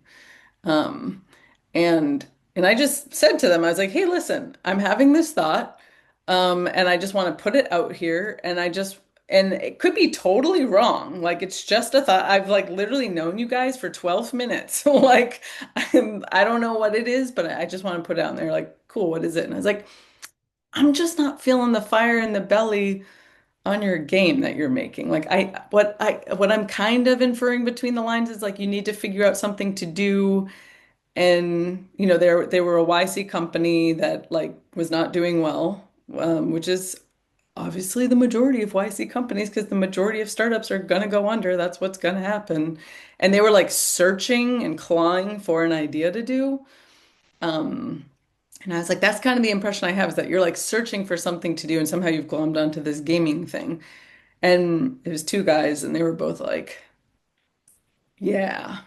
Yeah, that's kind of what's happening. And I was like, okay, cool. I was like, Daniela's tutor hat goes on, and I'm like, tell me what you used to love when you were a kid. Like, let's talk, like, just like, forget that we're even having a startup conversation right now. It doesn't have to be something that could be profitable or whatever. Like, tell me about something you were obsessed with as a kid. And this one guy immediately, he lights up. He's like, trains. I love trains. And I was like, interesting. Tell me, like, what you love about trains? And he tells me more about what he loved about trains. And I was like, okay, you feel that? Like, you feel that energy that you have about it? And he's like, yeah. And I was like, that is what was missing for me when you were talking about gaming. And he's like, okay, yeah. And I was like, I'm not saying your startup is in trains. Like, I'm just, but it could be. And sure enough, they went out and they actually built some software for trains. And like, I think they sold it to Amtrak. And like years later, they wrote to me and were like, we didn't make an investment. Like, it was nothing like that. But in years later, they were like, hey, like we had an exit with our train company. And like, thank you so much for sitting us down and just being like, I'm just not feeling it here. Um, and I think earlier in my career, I was more nervous or hesitant to like bring out what I was sensing or feeling because it felt like, oh, well, I don't have a reason, so it can't possibly be true. I think that was when I was 19, I was part of this objectivist group, and I love it. It's really great, and I think I got some training in that domain around like that. If you can't articulate a reason around something, then it can't be real, or it doesn't hold as much weight as someone who can like have the full sort of argument around something. And I just learned over time that like, oh, that doesn't mean something's not true. It just means maybe I can't fully articulate it, which, is fine. Um, and and yeah, so that's been another sort of edge. And I think the biggest edge of all is actually the global macro stuff. Like, I've probably said this on a million podcasts, but I used to think when we started 15, 17, that like, oh, we're a little itty bitty fund, like a $20 million fund. That means we're like off to the side. Like if global macro is an ocean, we're like little. So we're like in this little alcove, like maybe protected from what's happening. And what I learned in the early days of the fund is like, no, it just means you have a dinghy in the middle of like a fucking tsunami. And like you're holding on and you're like, oh my God, I'm in a dinghy in a tsunami. Or if like things are really good, sometimes it feels like, oh, I'm really good at my job because everything's going so well right now. But it just happens to be that the ocean's really calm. But it's hard to like pull yourself. It's hard for me anyways to pull myself out of being in the boat.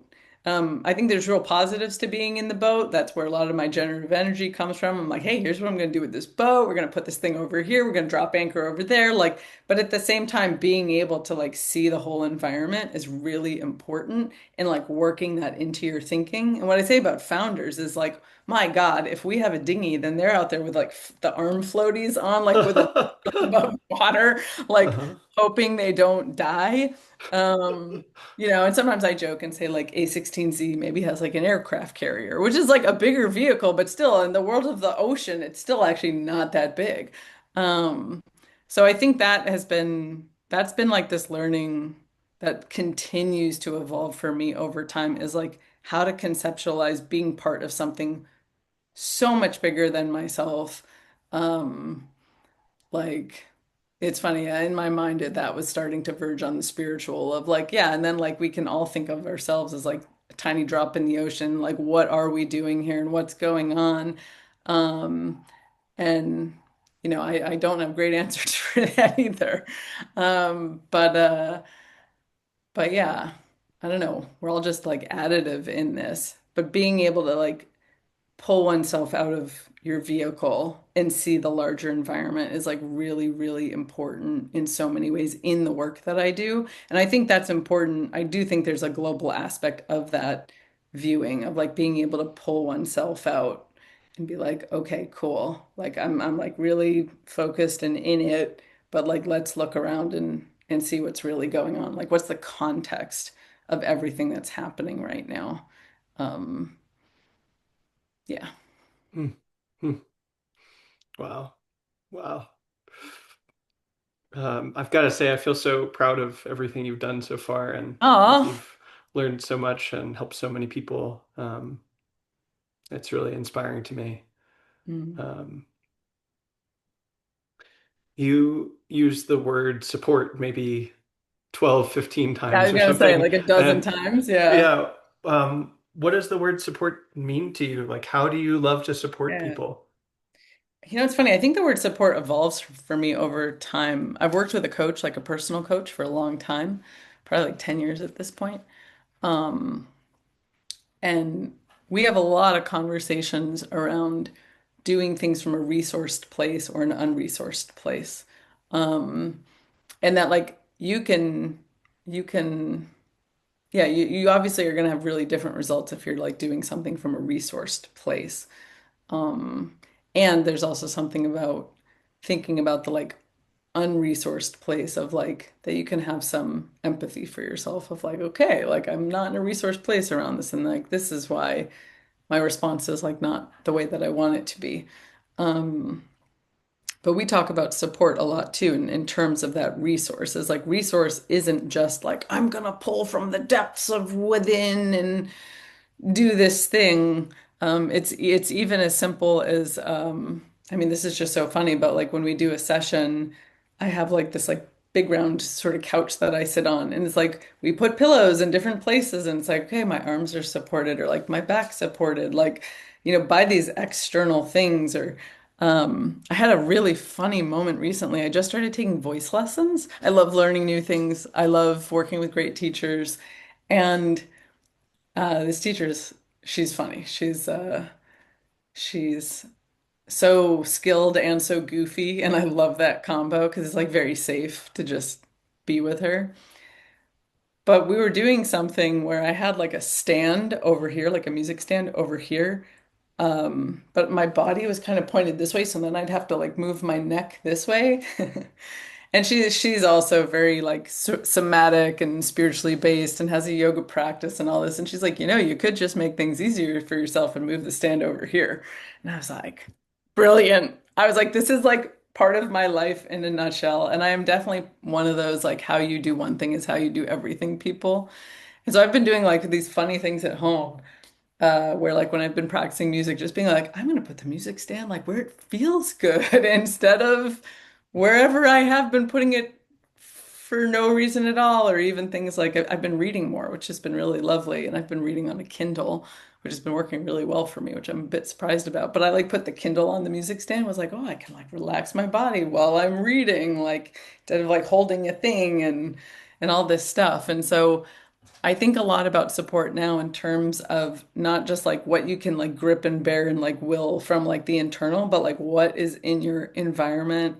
And that's like people, things, um, resources of all kinds, um, that can like be something that makes the experience, maybe I guess one way to say it would be like makes the experience like either more present or easier to be with. So you can actually like be in the experience of something. Um, I guess that's yeah, that's kind of how I would define support. Um, I'm thinking about like certain founder conversations I've had.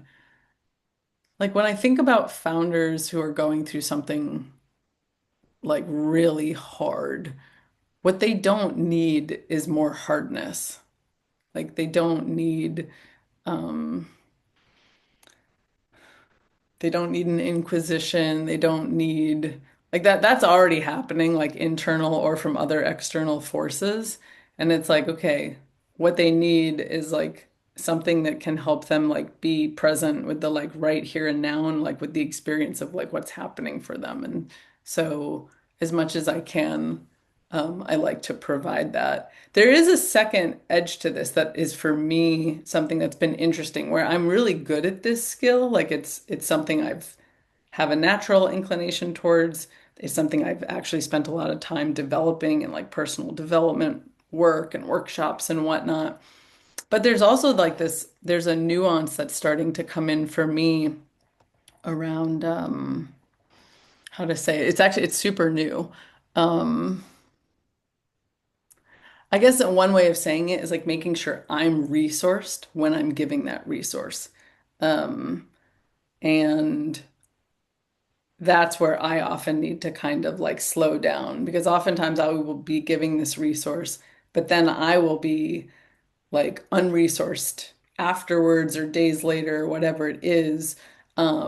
And then I'm not as resourced like in my home life, for example. And I'm like, ooh, like I'm a little snippier with my boyfriend, Eric, who you've met, than I want to be. And whoo, like, okay, like that is sort of like an edge for me right now of like making sure I'm resourced in being someone who offers resources. Um, and sometimes that looks like things for me that are kind of like edgy. Like I had a founder who texted me a couple of days ago and he's like, "Hey, I'm gonna be in the Bay Area. I'm doing a really quick visit on December 30th. Like I'd love to meet up." And like I just saw this guy a couple weeks ago.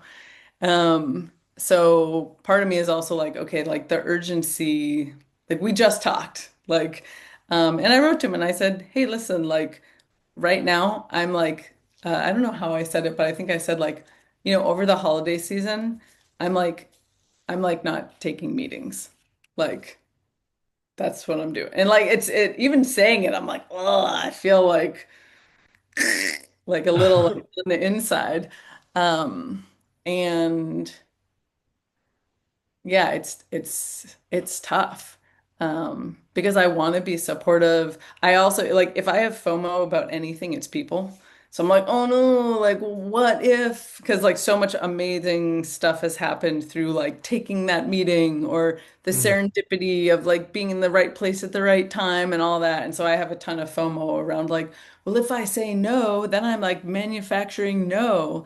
Um, but I don't remember exactly how I said it. Actually, I want to look for a second, see, because I felt sort of proud of myself. Like, yeah, this feels like authentic to me. And like I often think about things in terms of like modeling, of like, okay, am I like modeling behavior also for other people? Uh, hmm, that's funny. I'm gonna look up one more thing and see if I can find it.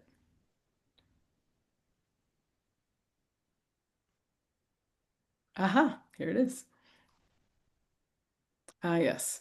Okay, so I said taking a much needed meeting break right now, but I hope you have a good time in San Francisco. Mm. So it's just like, okay, that's how I want to say that. Like, Mm. Mwah. yeah, I'm curious what's coming up for you.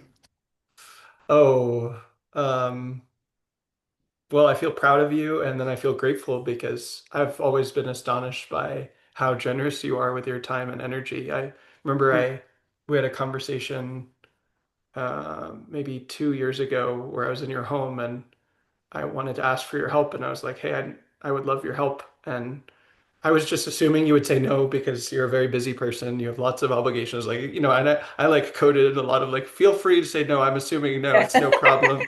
And you were like, I'm in, let's go. And like, you've really shown up for me. And I don't take that for granted. I constantly try to be aware of how busy you are and how many obligations you have and how many people you help. And I'm always astonished that you reply to my emails and like read the things I write. You told me you read, I mean, I wrote like 6 pages of a Patreon update the other day and you're like, I read it. I was like, what? Like, what are you doing? I'm grateful, but that also knowing that about you, that you're so generous makes me proud that you're like, it's the holidays. No Right. meetings, Like I'm taking some time. Yeah, Yeah. exactly. Yeah. Yeah. Yeah. Uh, Yeah, so yeah, thank you. I hmm I appreciate that. hmm Um and I think what like comes up for me when you say that is this sort of like being seen of like, it for me, especially when someone's like ask like yours was a couple of years ago, like it's so genuine. And I also know that you are very generous also with other people. Like it's so for me, it's so easy to be like, yeah, like I want to do this. Um, and and yeah, like I mean, for a lot of the time that I want to spend with people, I do want there to be that like generative yes of like, hey, I know like that this resource is like also hmm creating other resources, if that makes hmm sense. hmm Oh, it makes sense. I feel the same way. Uh, Yeah, right. Um, Part of the reason this conversation came about now is that you tweeted a couple of weeks ago about attachment theory and how you think about that and secure attachment in relation to supporting the people that you support. And you used the word mutants, which I loved in that Yeah, yeah. context. And um, can you tell me about how you think about attachment theory in the context of supporting people and feel free to dive into the word mutants too and Oh, sure. how you think about the people that you're helping. Oh man. Yeah, I'll dive into mutants first. Um, we're always like looking for new lexicon and vernacular for 1517. And I was thinking about, we were like kind of thinking about, this is like maybe a few months ago, like, okay, we've got like Thomas Somers, who's an old Teal fellow, super, super, super, super geeky on all kinds of things. Um, kind of like humble, understated as like a being. Then we've got someone like Augustus, super geeky in his area, but also has the Riz factor and like the self-expressionness and the like, I don't know, like that, like I'm doing it, Gundo factor thing going on. And then we have Josie Zayner, who is like all y'all aren't looking at bio correctly, and who is in my opinion, an artist and provocateur first, and being a founder has like come out of that, and she has the most amazing outfits and is super super self-expressed. And we were thinking about like these three people, and we were like, okay, is there like are there three different archetypes here? Like, what's going on? And like in my mind, like, yes, we could potentially put them into like some different categories there. Um, but one thing that came up is like, okay, how are they all the same? They're all mutants. Like, even if their expression is somewhat different, um, they're kind of outside the norm. Um, they're, yeah, they're like, I mean, and obviously mutants is also a call back to X-Men. And a lot of times, Michael and I have said for a very long time, I think even from the Teal Fellowship days, we were like, oh yes, we've started a school for the gifted. And calling back to Charles Xavier and things like that of like, okay, like we seem to have some ability for like walking down the street and being like, there's one right there. Like, that we've also honed over time.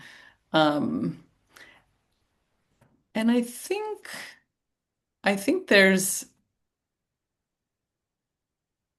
um, I might need to pause for a second. I'll be right back. Hmm.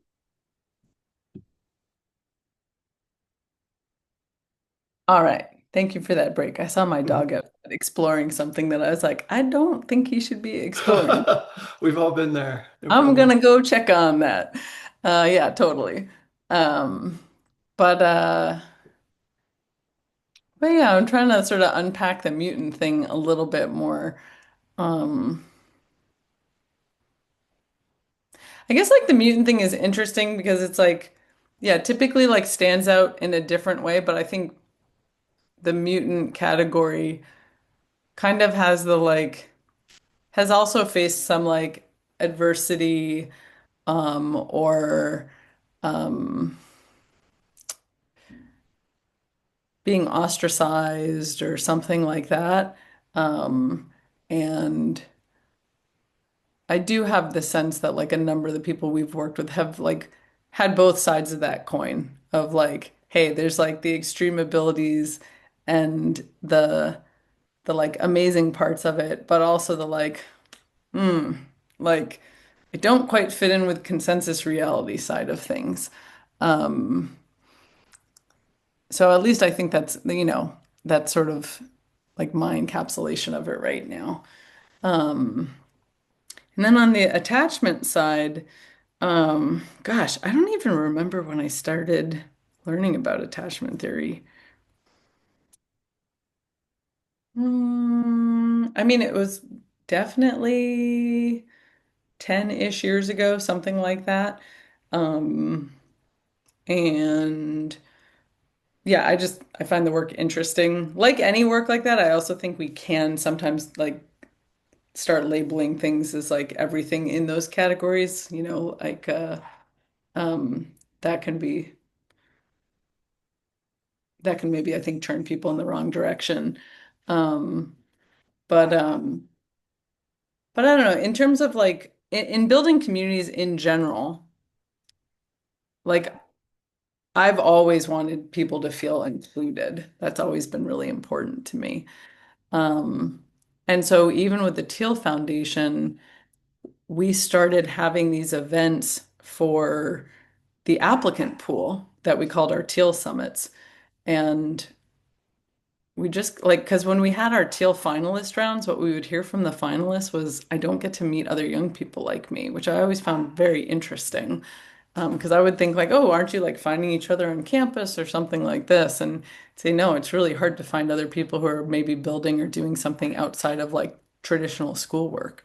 And and so then like there's sort of this insight of, well, maybe that feeling extends throughout the applicant pool. Maybe it's not just the finalist group. And so we hosted this event bringing people together.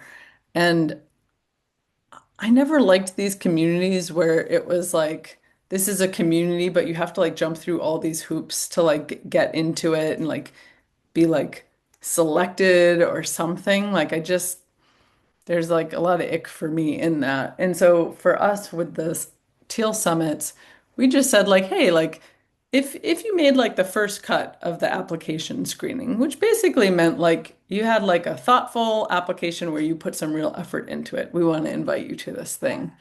And it's just really interesting to get those people together and like they all said the same thing. Oh, I don't get to meet other people like me. And that was a group of, I think it was 150 people for our first one that we had. And being able to like create spaces where people feel that sense of belonging and feel that sense of like, wow, I can be myself here and I can just talk about the things I'm talking about and it's okay. And I don't have to like monitor or filter, or I can be as weird as I want to be or as geeky as I want to be on this topic. Um, I think we just got lots of feedback on like how special that was for people. And then also like what's really amazing about working with young people is that like the aptitude for development and change is really high. And so, you know, so we have, it's so funny. I don't, gosh, I don't remember if it was him. I'll tell one story first and then get to a second one. But, um, I remember we had someone who used to come to our events who like maybe had some sharp elbows, like wasn't super great at the social side of being part of a community. Um, and I like just took him aside one day. It kind of reminded me of my charter school days of like, hey, I've received some information from other attendees here. I'm wondering if I could talk with you about it. And like, we went up to like a little private area to like, and this during this like multi-hundred person event. Like, hey, let's like just get this done right now. Um, and I told him, I was like, I really get that. Like, you really want to be part of this group. The way that you're wanting that to happen might not be serving the purpose that you want. Like, what I think you want is like people to take you seriously and people to like your ideas and things like that. But the way that you're talking about them is actually pretty off-putting to people, and like they're having a hard time, and that's not getting you the connection that you want. And I remember him sort of like really taking it in. And it's not to say that that day he was like all of a sudden like a social maverick and like knew how to work the room. Like, but he was like, and I give him some strategies of like, hey, maybe try, like I think one of the things he was doing was like just like intensely arguing with everybody. And I was like, hey, listen, like maybe instead of intensely arguing, maybe like ask people a question. Just like try that out a little bit. And he like stayed in our communities and like got better at these things over time. And there's one guy in particular, he's a huge like social media guy now, Charles Perallo, who used to be, gosh, just like kind of intolerable and like very arrogant and probably very insecure in a lot of ways. And over time, he like developed himself, and now he's like a beloved member of our community. Like he's truly amazing. And now he's like in his 30s, and he's come back to our events to kind of mentor like the next set. Uh, and like we've had a couple conversations over time of like how did this happen? Like, because I wasn't expecting it, and maybe in some ways he wasn't expecting it. It's just like neat to see that when you give people like that feedback and you give them the chance and you say like, hey, listen, you're still included in this group. Like I'm definitely a big believer in like if you just cut people out of your group, then they're just going to go and do their thing somewhere else. Like no one's going to take the time to have like that teachable moment. But we actually have like the ability to do that. And so with 1517, with our communities, like it's just like a really special thing to be able to host things that are so open invite and like bring people together. So some of that like maybe Danielle one-on-one feeling securely attached thing is like scalable throughout a community instead of it just being like one-on-one time of like, hey, you can come be your nerdy self in this place. You can even have some sharp elbows and rub people the wrong way and like we're still gonna love you. We're probably gonna give you some feedback. And like see how this develops over time. And then on the founder side, I always want our founders to be able to come talk to us about anything. Um, and so being able to tell people like we're gonna be here for that. And like overall, we've all cultivated this um like inquisitiveness around what's going on. Um, uh, that is gonna make it like a safe place to come talk about like, okay, yeah, here's the hard part of this journey right now, and here's what's going on, and hopefully be able to help like guide people through some rough patches. Um, so these things are important, and I was really humbled the other day because a woman who wrote into me like sent me this like really beautiful email. I have this whole pinned tweet about like how to send me a cold email, which has been amazing. I haven't unpinned it for years because I get wonderful emails from people. And she like did some reading up online. I don't know if she watched a podcast, but she said something about how like she felt, I don't remember her exact words, but like I think she even said something like in attachment language around like, oh, I really think like I can really talk to you. And like I just felt really seen by that of like, oh, like she really sees that this is like um not only is this available, but it's like been like a cultivated thing. Um and uh and yeah, I don't know. it's just something that has been like super important, over time and something I want to keep like deepening with the people around me. Because lastly, I'll say too is like in some of the attachment theory, what's interesting, especially for people who have had like really harsh uh, like attachment wounds, one of the best things you can do for those people is put them in a secure environment. And it's not even therapy. Like for some people, actually going into therapy for these things can sometimes like reopen up something that they're not ready to be with yet.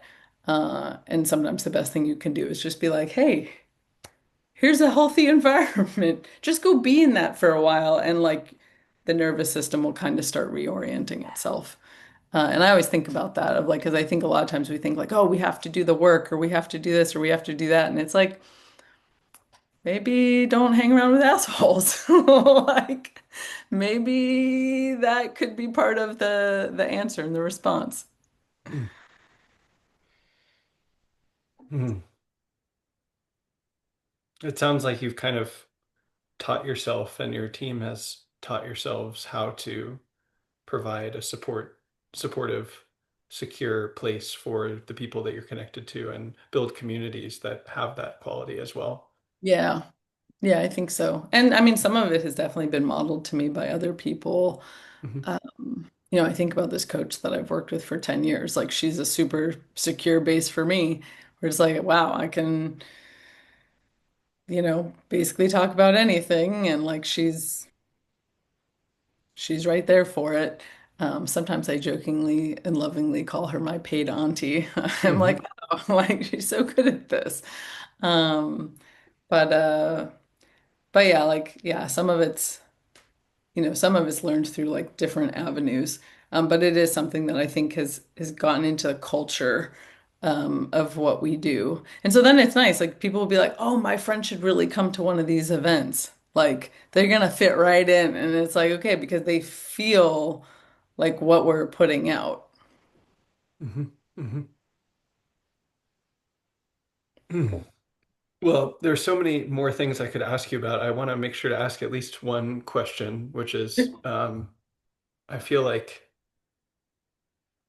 a strain of the tweets that I've seen from you over the years are, I would say, about ethics and virtue. And like you're not afraid to call out what you see as bad behavior and Yeah. also be like, hey, this is what I think good behavior looks like. And I wonder what you might reflect about that, about what kind of values you're standing for and what seems good to you and what seems bad to you and how you Mm. relate to those qualities. That's one of and I'll just add, part of the reason I ask is I think that's one of the things that really makes you and your work compelling to me is, yeah, I mean, similar to what you said earlier, like, oh, I don't want to say I'm in venture or like I'm an investor or whatever, because it's like a straw man, maybe, and an earned reputation, maybe, of um, Mhm. how that is. And so I really admire the caring about these things. So I'm curious how you'd speak about them. I think that's interesting. I think it's a nice encapsulation of some of like what happens on Twitter for me because I started tweeting more so over the pandemic. And I noticed people really liked when I was like upset about something, like, hey, this is wrong. Hmm. Like, whatever that thing would be. Or hey, this is like ridiculous that this type of behavior is happening. And yeah, the teacher in me is all about the teachable moment. Um, and trying to use a platform like I always still just call it Twitter, but Me too. um I'm like what like X, it just doesn't sound the same. Um but yeah, there's something about being able to share those things with people that feels good. And on the I don't know, I guess like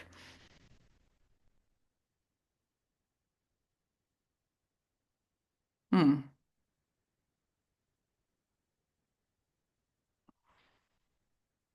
there's a couple things coming to mind when I think about um like the values that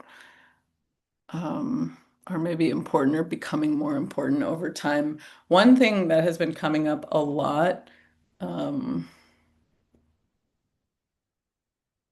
and Twitter's not a great place for this. So I don't think I like, yeah, I certainly haven't explicitly tweeted about it, but I think like gentleness is an important like quality um, like to cultivate. Or when I think about values or virtues, I think about like cultivating qualities. Um,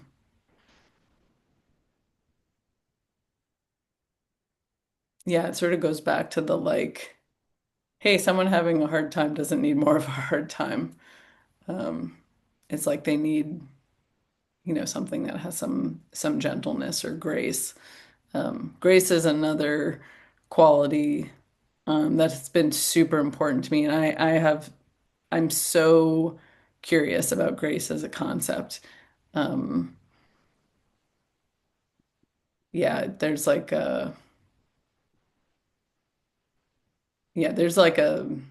base level like profoundness about grace that I find really interesting. So whenever someone uses the word, I'm like, what do you mean by that word? Tell me more. Um, so that's sort of another um, value. And I will like retweet other people talking about grace because I find I'm like, okay, we need more of that. That's important. Um, I guess also because of like the teacher background and because the people I work with tend to be like newer and or greener and or younger to startup stuff, trying to point out like, hey, this is wrong to me is important to sort of help normalize like, I don't know, someone treating you poorly or trying to like gaslight you and make you think that something they're doing that's egregious, like isn't okay. Um, so I find that it's important to like put those messages out there and that I'm in the position to be able to put that message out there and have people listen. And so I want to like use that like podium um like wisely, if you will. But I'm like really I'm gonna be like mulling over your question um more because I think for some of these like value oriented things I'm very in the boat about it. I'm like very practical, like very like all right, you know, these are qualities, in my like black and white thinking, it's like these are the good qualities, these are the bad qualities. Like Mm. it gets pretty like simple. But I'd be curious to sort of like abstract out of the boat into the ocean a little more of like, okay, like why is that? Um, why are those areas or like how are those areas that um have become places that I'm like speaking from or tweeting from, for lack of a better word, more often than not. Because I'm Mm. not really sure. Mm. What I'm hearing is you're aware of your role and that you have this audience and that people listen to you and that you think about using that to, I'm getting almost a sense of like seed the commons with the values that you really Yeah. think it should have and say the thing out loud that maybe someone else might not say and um, Mhm. be like, yep, this when we did this, this was good, and when this happened, that wasn't so good. And just so everybody Right. knows, like that wasn't cool, just to say Yeah. the thing. Right. Yeah. Yeah, I love Yeah. that. Mm. Yeah, it's making me laugh a little bit of like, yeah, I'm just saying the thing. Like Hmm. that's yeah. Which is sort Hmm. of how it occurs and like feels to me in the moment. Hmm. Yeah. Well, we've covered a lot of territory. I Yeah, wonder, is yeah. there anything else that you'd like to dive more deeply into or talk more about? Well, I wanted to go back to some attachment stuff with you Hmm. Hmm. because you work with so many human beings and you are, I think, in a lot of senses, working with them like more explicitly at that openness to vulnerability level. Um, so I'm curious for you, how does that role occur to you? And is there any prep that you do to be does it even occur like a role? It might just occur like who you are. But is there any like prep that you need to do to like be? in that. I don't know how else to say it, but I'm really curious because to me, um, in my interactions with you one-on-one, small group, leading meditation. I still love that meditation that you led at the Alembic, um, and the dance parties and like all these different things.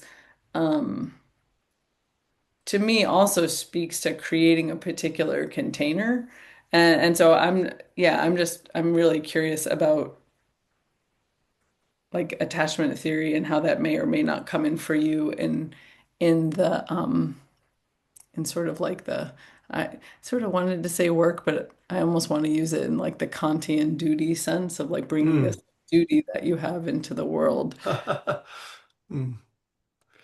Um, I think that this is something that you talking about has me wanting to reflect on. So I'm not sure how I currently think about it. I do think a lot about attachment theory, but usually in the context of my romantic relationships and then other relationships as well. But now that you mention it, I do think I try to create a sense of safety and security for my friends and for people I collaborate with. And, if I have an event for people, I think I'm still learning a lot about how to do that. And I wouldn't say this is something I'm necessarily especially good at, or if I am, it's sort of accidental rather than considered. Mhm. Um, what comes up really is one of the things that we do at the Service Guild is, as you know, is start with check-ins. And I find that that's really helpful to be like, one of my mottos with this is just like people first. Like, Mhm.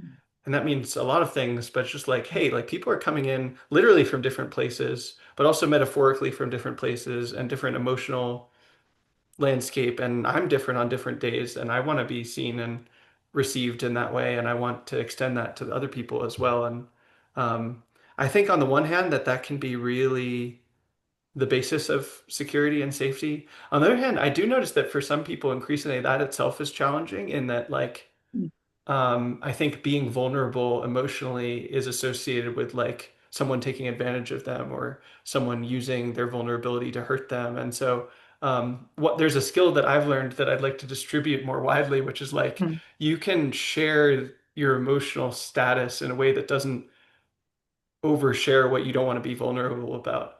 Like, say, just before this call, I'd had a really difficult conversation with someone that was very sensitive, and for whatever reason, I didn't feel comfortable telling you, which is counterfactual. Uh, I could be like, "Hey, I'm really angry or sad right now," but I didn't. That doesn't mean I have to go into what the Right. particulars are. And I Yeah. think that that's like a move that's not always obvious to people. I think they associate these particular people can associate sharing emotions with being like oversharing and being overly vulnerable or and then having that information used against them in a way they're not comfortable with. And Mhm. um, I think I try to demonstrate that emotional sharing emotional status of how you are in any given day will be something that connects you to people and help make things go better rather than be used against you or make things worse. That's the main thing that comes up. Mhm. I do know that the Meta dance parties, I've been pleasantly surprised by how often people tell me, like, I think every time we go, we hear someone come up to us afterwards and say, "Hey, I've always hated dancing. I hate dancing with people. I don't like it. I just came because of this reason or that reason, but I had a great time and I felt so safe and I actually enjoyed dancing. So thank you." And I Mhm. think that's not like our main goal with those, but I do think that the way we do it creates that container, creates Mhm. a sense of safety. Mhm. Yeah, those are the things that come to mind when you ask that question. Mhm. Mhm. And yeah, I have a curiosity around, do you think the cultivation of um, these qualities, I mean, it's always evolving. Like it's always like unfolding more and more over time. Um, I'm curious how much some of it may be informed like from your Buddhist practice? Mm. I think probably to some degree it is, Mhm. but I would personally credit a lot of that to what I think you're pointing to things like biomotive, which helped me to learn to identify my feelings and name them, and also helped me to learn to cry again. Mm. Um, I couldn't cry for a long time, which is pretty common, especially for men. Um, and then also circling, which I honestly have very mixed feelings about, but it did help me a lot. Sure. It was a very good developmental container for me, even if I have criticisms about how it's often practiced. Yeah, totally. Um, um, I think probably those two are the ones that I'm most conscious would have been connected Mm. to something like what you're talking. Plus, just practice. I mean, if anything, I've been on a lot of Zoom calls over the last 5, 6 years. A lot of days I'll have 5 or 6 calls a day in a lot of context with a lot of people. I've also, because of my pilgrimage, been to many literal different places, and every home that I go to Yeah. is really different. And so, just learning how different people are and how to be with different people, I think. I don't not that I'm amazing at that, but I'm still learning about people always. I feel humbled by how ignorant I am of people, Oh. but but that has been a training ground for me as well. Mm. Mm-hmm. Mm. Hmm. Hmm. I have another question, but it's totally random. Hmm. I'd love to hear it. Okay, my question is a very simple question.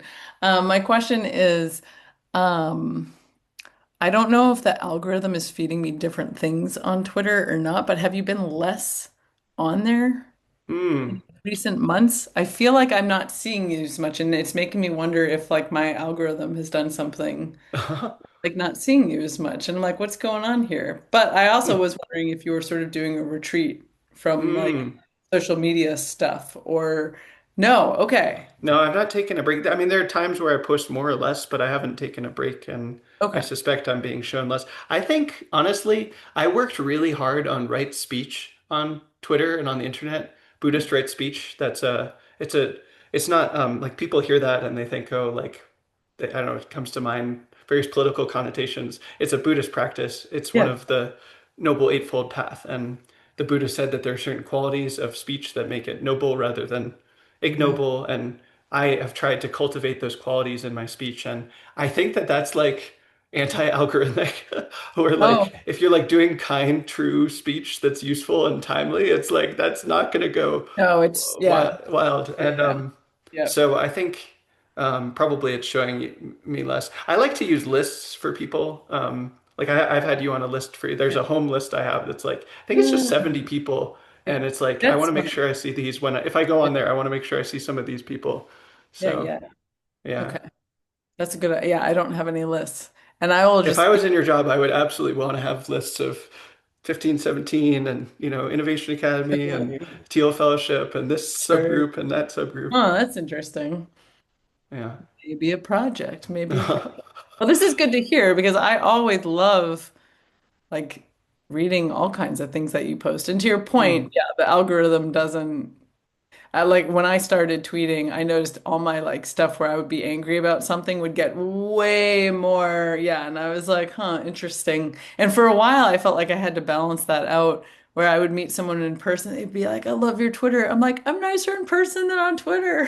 Like, because I Hmm. felt like it was sort of showing this one side of me. Uh, Hmm. so that's interesting.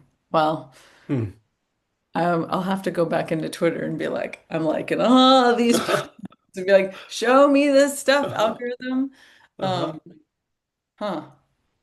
One, okay, this is really tangential here, but since we're talking about algorithms, I had this funny thought the other day of like, well, what if I want to have paper maps in my car again?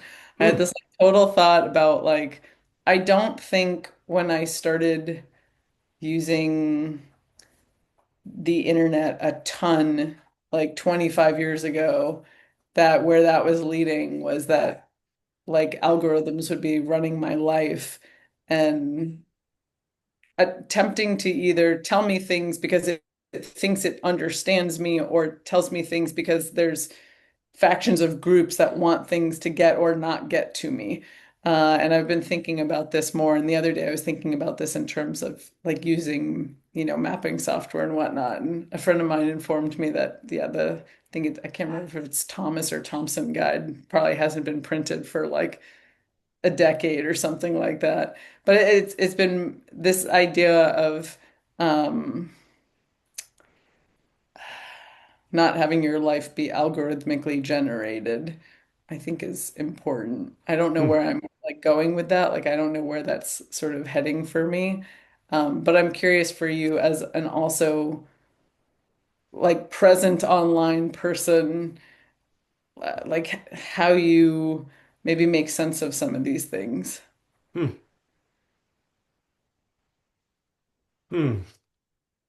Well, what comes up is I think I've put a lot of work in the last decade or so of my life to knowing who I am and what I believe and how I want to live, and also connecting with teachers or teachings I find inspiring, and meeting lots of different people, and learning from each different kind of person that I feel called to, and that all of that sense of myself and others and the world to the best of my ability really steers my life, and really not especially when at the beginning of this adventure it was very much from the head, like I thought what I thought the world was and what I thought it was supposed to be, and this is much more like whew, from here, and Hmm. from the heart and from my body and what I feel resonance with and what feels good and alive and what doesn't. And then from there, like I've always loved computers. I've always loved technology, always, always, always, and I still do.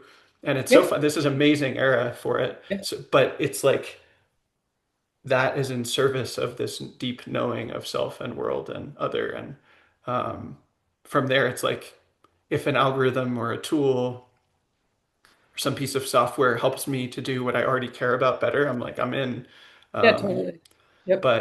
but if it feels conflicting with Hmm. that, I'm like, yeah, I don't need to do that. I'm good. Right. Yeah. Hmm. Mm. Hmm. Yeah, that's good. Yeah, I'm Mhm. gonna be mulling that over more.